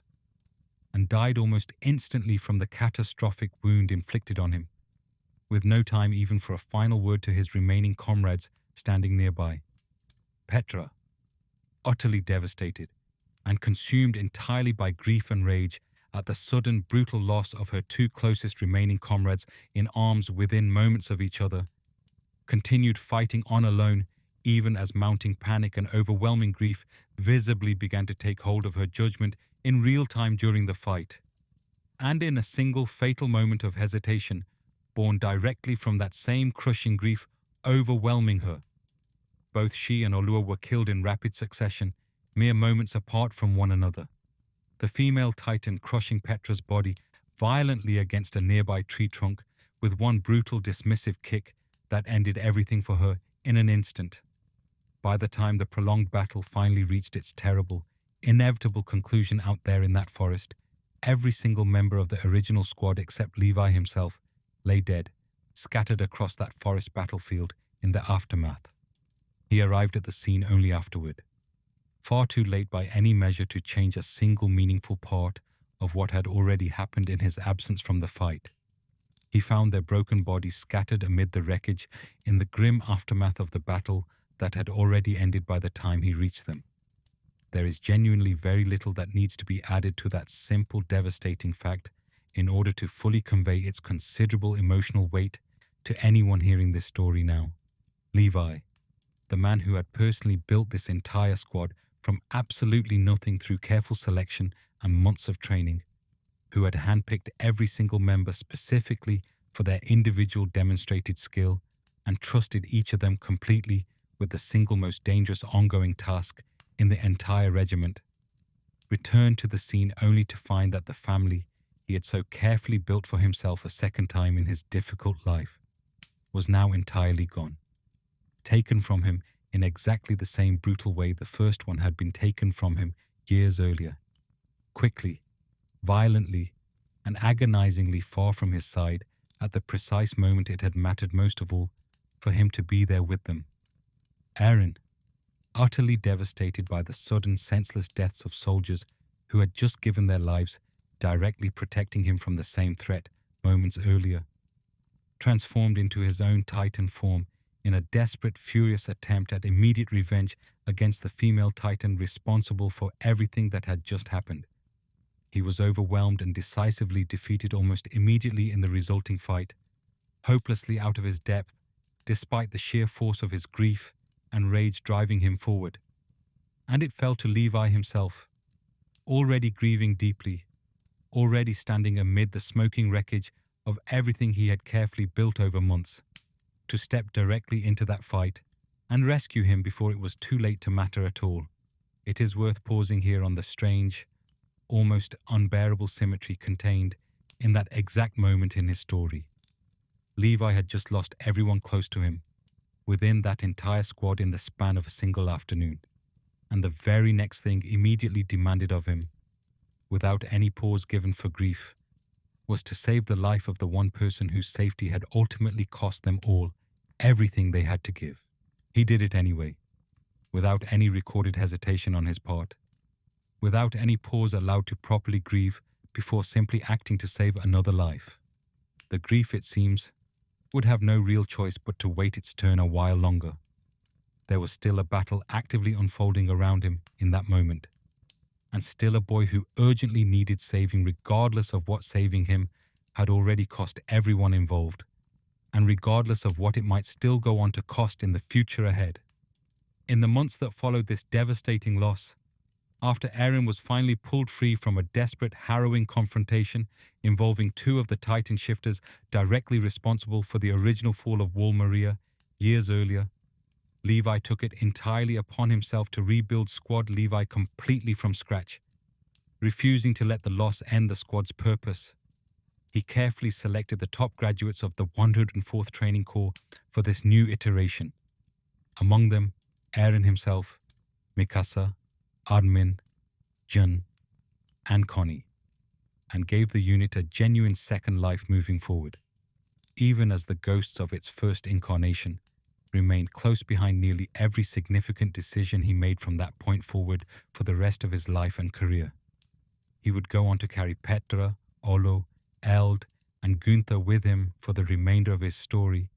the same way a person carries the names of everyone they were ultimately unable to save, no matter how hard they tried. It would not be the last time he was asked to carry even more names than that before his story finally reached its end. 8. The impossible choice. The years that followed this rebuilding eventually brought Levi face to face once again with the very uncle who had shaped so much of who he had become as a person, for better and for worse. Kenny Ackerman had not simply vanished from existence entirely after abandoning Levi in the underground all those many years earlier. He had risen, in his own particular and characteristically violent way, to a genuine position of real power within the kingdom's hidden structures, eventually becoming head of the anti-personnel control squad, serving the royal crown directly behind the scenes. His loyalty purchased not through any genuine love of the monarchy itself, but through a personal friendship he had formed years earlier with a quiet member of the royal family named Uri Rice, who had treated him with unexpected respect. When the Survey Corps moved decisively against deep, entrenched government corruption during what came to be called the Uprising, Levi and Kenny found themselves standing on opposite sides of the resulting conflict, their shared blood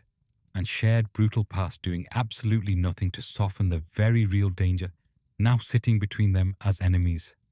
Levi warned his own soldiers plainly, without any exaggeration added for effect,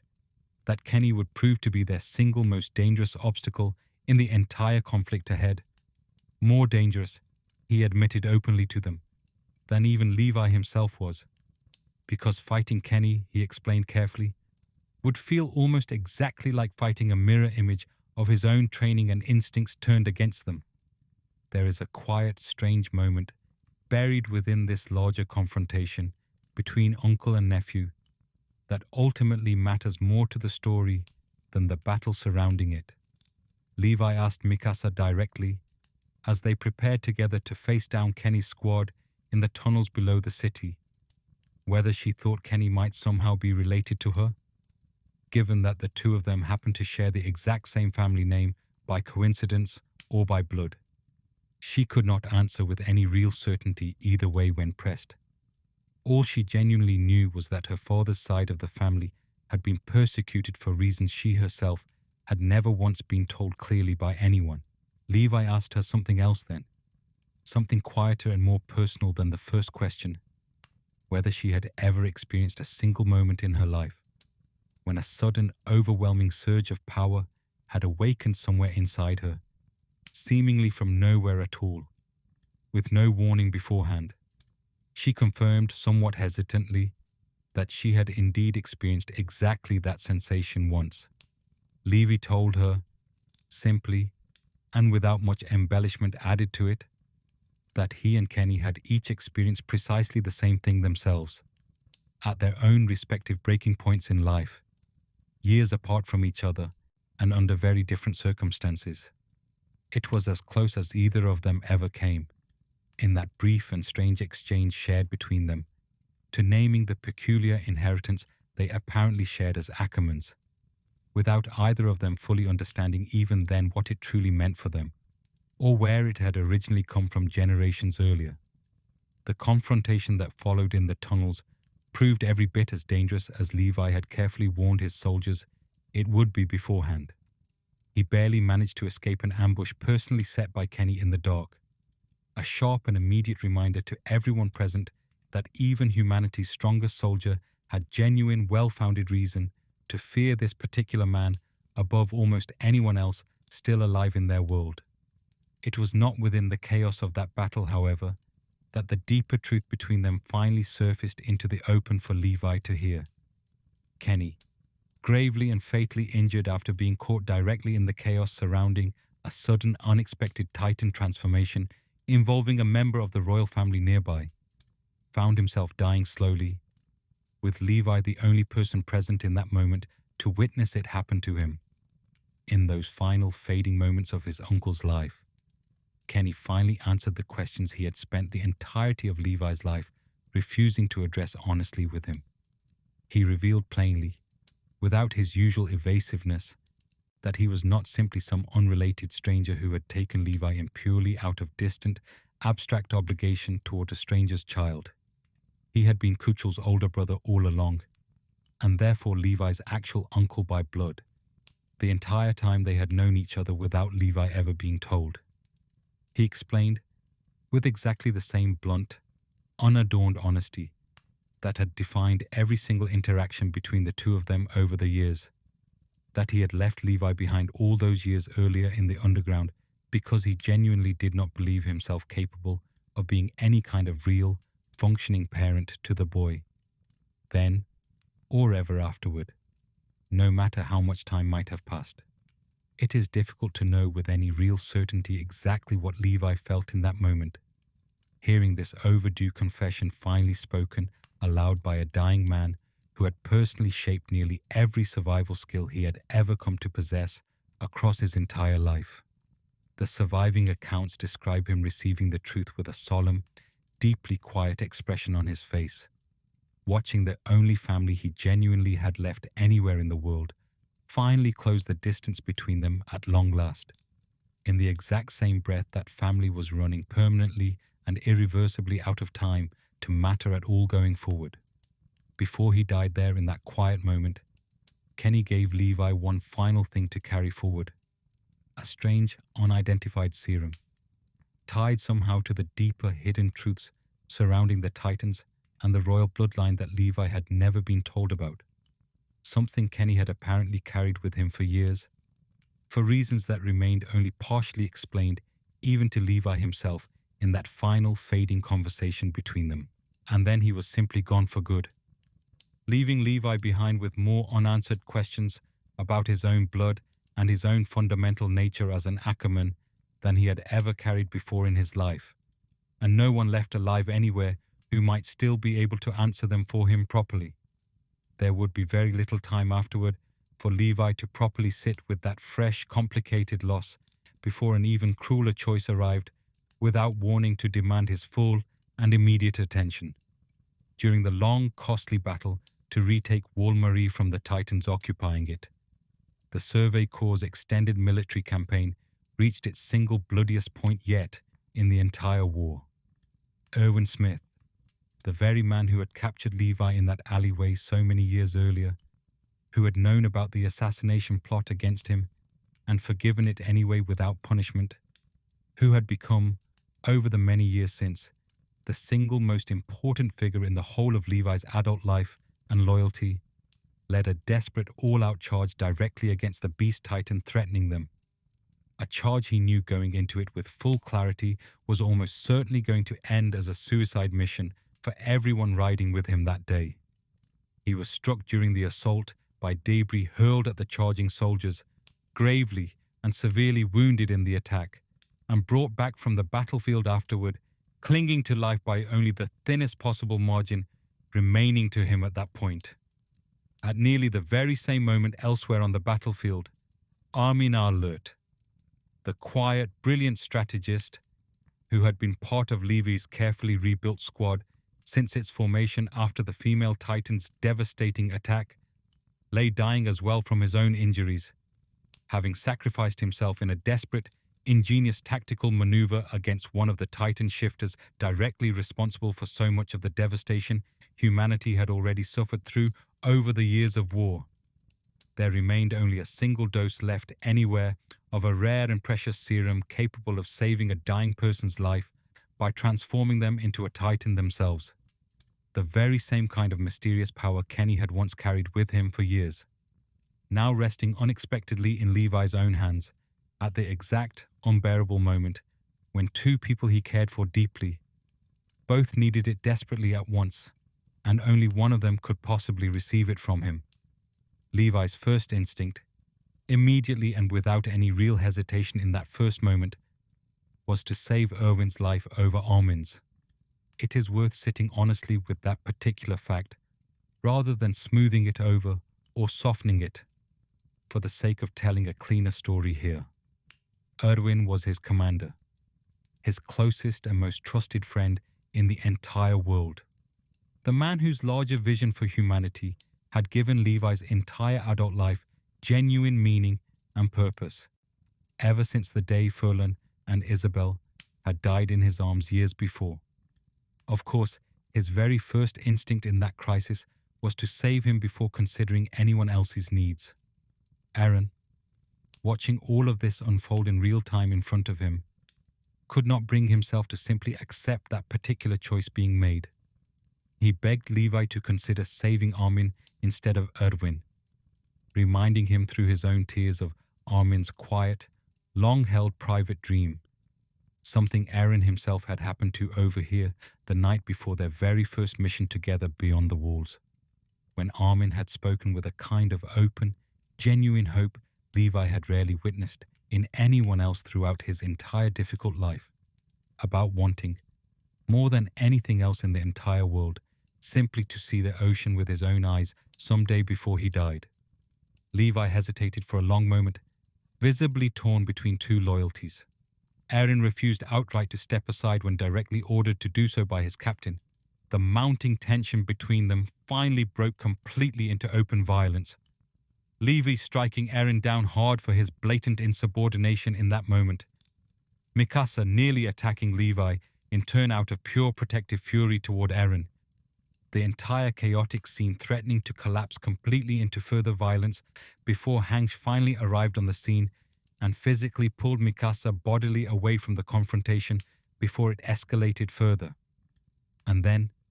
just as Levi finally prepared himself emotionally to give the serum to Armin after all that struggle, a soldier arrived running at a dead sprint, carrying Erwin himself on his back, barely clinging to life still, placing him down directly in front of Levi without any warning given. Levi changed his mind again in that instant, right there on the spot without further debate.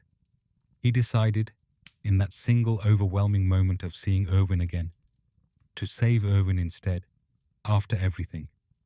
What happened next stands as one of the quietest, most devastating details contained anywhere within this entire story of his life. As Levi moved to actually administer the serum to Erwin's failing body, Erwin himself, delirious by that point, deep in feverish hallucination, caught somewhere in the narrow space between life and the very edge of death approaching him, unconsciously pushed the syringe away from his own body with his own weakened, trembling hand, as though some deeper part of him were refusing it without conscious thought. It is genuinely impossible to know with any certainty what, if anything at all, Erwin truly intended through that small, half-conscious gesture made in his final moments of fading awareness. But Levi chose, in that instant, to take it as a clear answer regardless of the uncertainty surrounding it. He remembered in that exact moment a private conversation he had once shared with Erwin much earlier, where he had asked his commander directly what he might do with the remainder of his life if he ever actually achieved the singular dream that had driven his entire adult existence forward. Erwin had admitted then, with an unusual and uncharacteristic honesty rare for him, that he genuinely was not sure what would come next for him. He had built his entire existence single-mindedly around reaching that one specific goal for so many years, and had given remarkably little thought to what might possibly exist for him on the other side of finally achieving it. Armin, by clear and obvious contrast, still had an entire unlived life stretching out ahead of him if given the chance, and a small, simple, genuinely achievable dream that had nothing whatsoever to do with war or revenge or any of the buried secrets of the Titans that had consumed so much of their lives already. He simply wanted, more than anything else in the world, to see the ocean with his own eyes, one day. Levi made his final decision in that charged moment, and did not waver from it again afterward. He injected Armin with the remaining serum available, letting Erwin Smith die there on the rooftop beside him without the cure that might have saved him. It remains one of the most heavily discussed and debated single moments in the entirety of Levi's long story, and it deserves to be told honestly here tonight,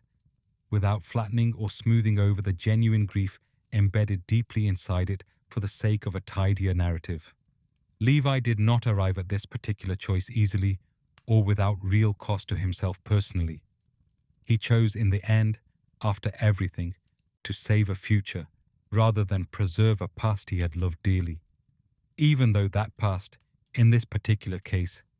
happened to be the exact person who had given him his entire reason for remaining in the Survey Corps in the first place, all those many years earlier in a different alleyway. Erwin Smith died not long afterward from his injuries, and with his death went the last living tie connecting Levi directly to the choice he had made on a different battlefield years earlier, the precise moment he had decided to stay loyal and follow this one particular man rather than kill him outright as originally planned. Levi had remained completely faithful to that original decision for the entire remaining length of Erwin's life afterward, without fail. Now Erwin was gone as well, joining everyone else, and Levi was left once again, exactly as he had been left so many times before across his difficult life, to carry everything forward entirely without him by his side. There was, in the immediate aftermath of Erwin's devastating death, very little real time available to Levi to simply grieve the way such a profound loss genuinely deserved to be grieved properly.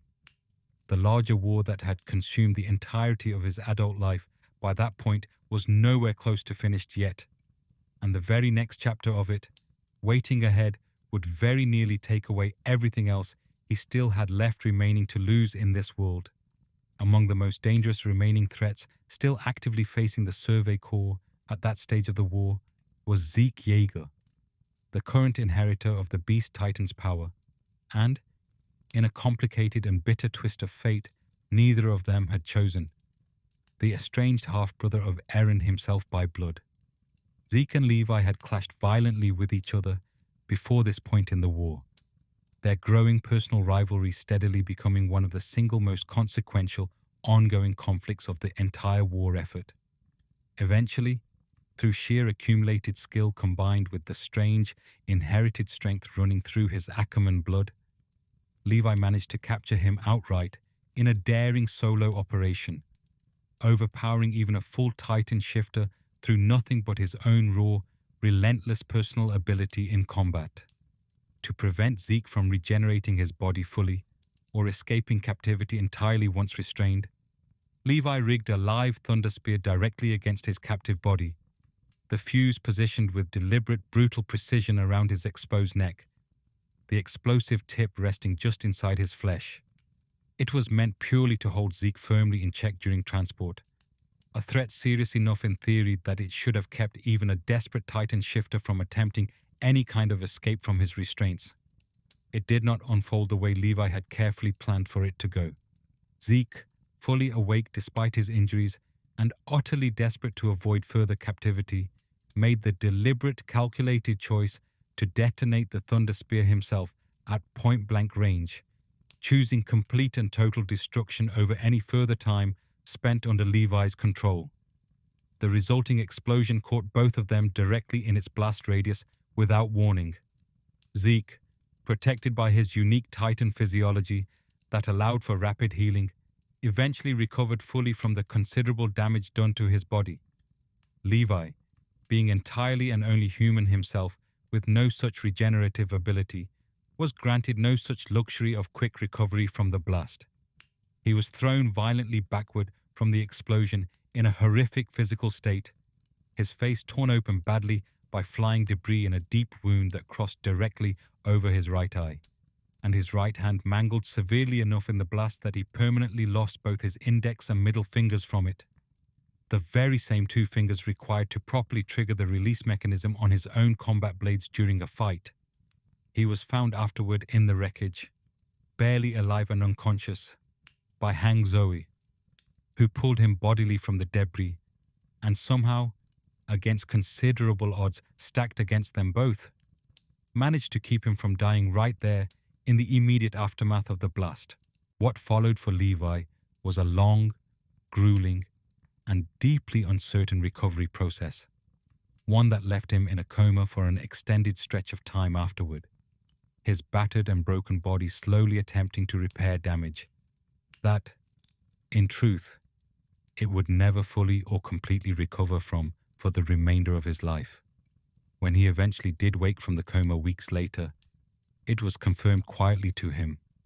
almost as something of an afterthought amid everything else, without much fanfare attached to the revelation,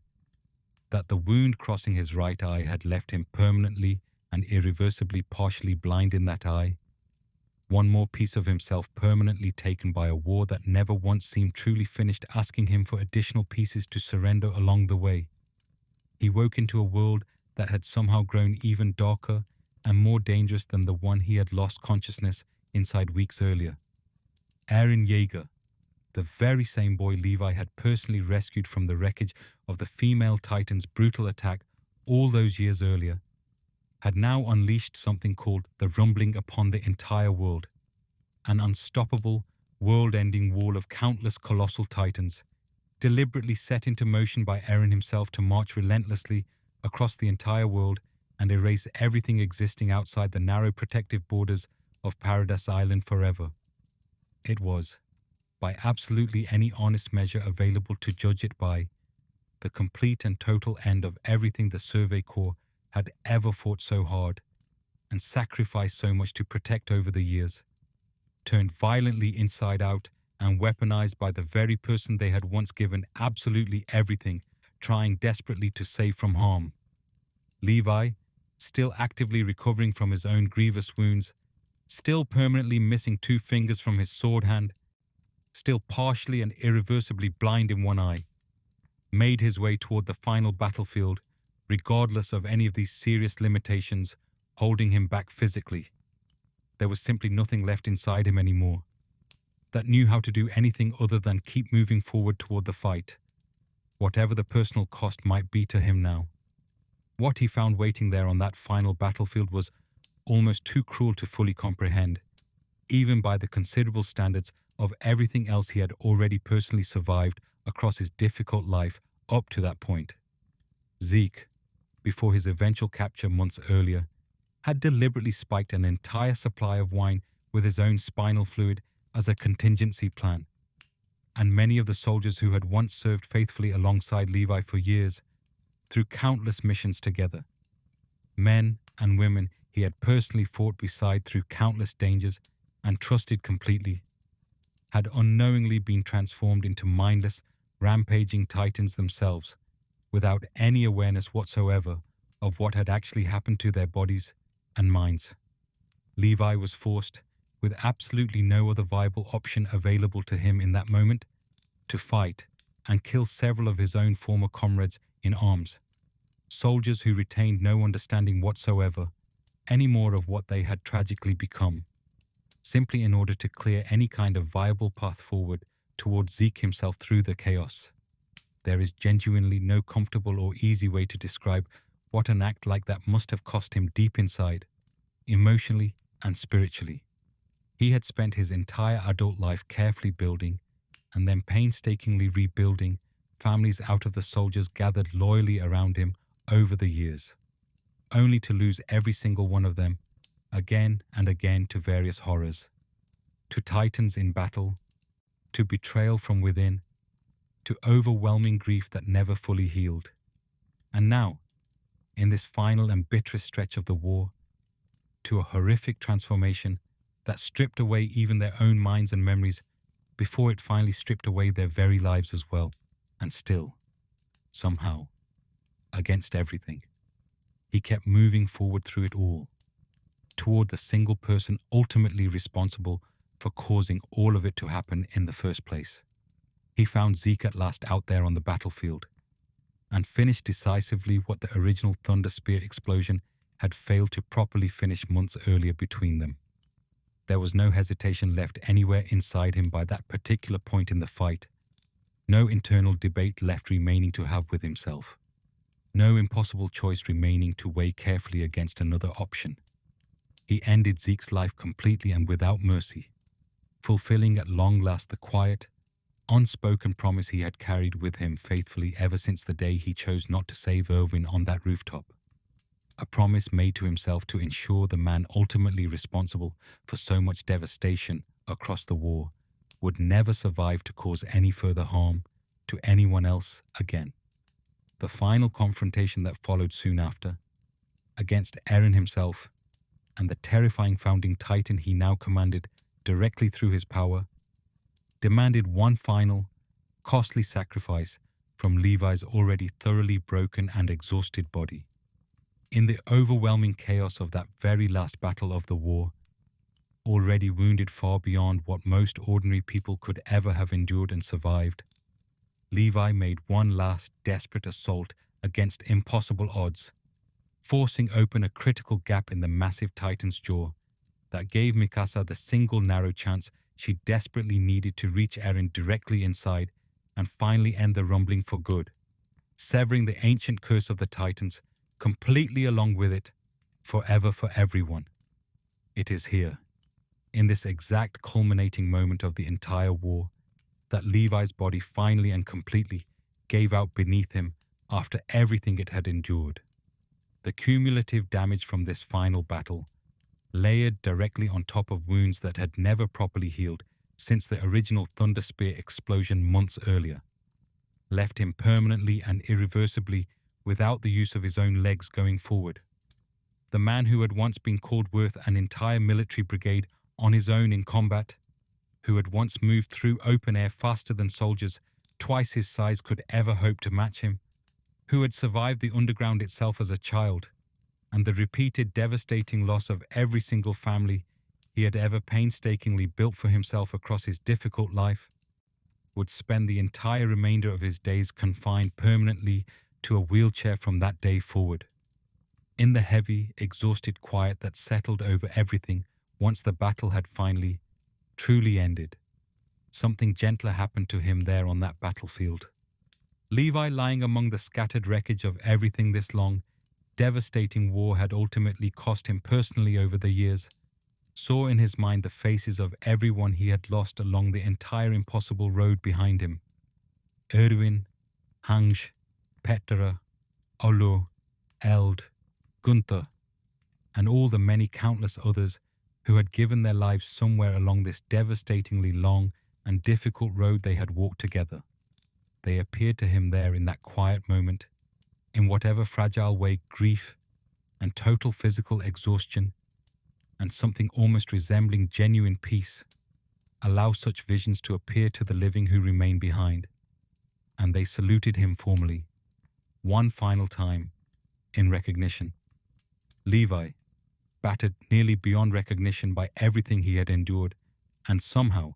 impossibly, still alive despite it all, saluted them back in return without hesitation. It was the closest thing to a true, proper ending his entire long story could realistically offer him after everything. Not victory in any grand or triumphant sense of that word at all, but something closer instead to simple, quiet acknowledgement shared between them. One final, quiet moment, shared completely between the one man who had somehow managed to survive everything, and everyone else who had not been quite so fortunate along the way. In the time that followed this final battle, Levi did not immediately return to Paradise Island, the home he had spent the entirety of his adult life defending at such enormous personal cost to himself. He remained instead in Mali, the very nation his world had been locked in brutal, costly war with for so many long years, helping survivors there in whatever limited practical ways his broken body still allowed him to manage day by day. Among those he chose deliberately to spend his remaining time with, there were two young people who, not very long before this, had been considered direct enemies of everything he had once stood for and fought to protect. Gabby Braun and Falco Grice, children belonging to the very nation that had sent Titan shifters against the people Levi loved for so many painful years of his long life. There is something quietly remarkable contained in that final, lasting image of him. A man who had spent his entire life learning, over and over again, without exception or relief, that the people closest to him never truly stayed with him for long. Abandoned first by Kenny in that fight, then losing Furlan and Isabel together on a single mission, then losing his entire first squad in one afternoon, then finally losing Irwin in the single most agonizing way imaginable to him, ended his long, difficult story surrounded not by enemies as one might expect, and not entirely alone either as he had once feared, but in a kind of fragile, genuinely unexpected peace, helping people who had once stood firmly on the opposite side of everything he had spent his whole life fighting against. Years later, he appeared once more in the recorded history of that world, present among a small group acting formally as peace ambassadors between Paradise Island and the wider world beyond its shores, a simple wheelchair quietly carrying a body that had already given nearly everything it possibly had left to give over the years, somehow still finding a way to remain useful to others, still finding some small quiet way to matter to the people around him, long after all the fighting in his life had finally,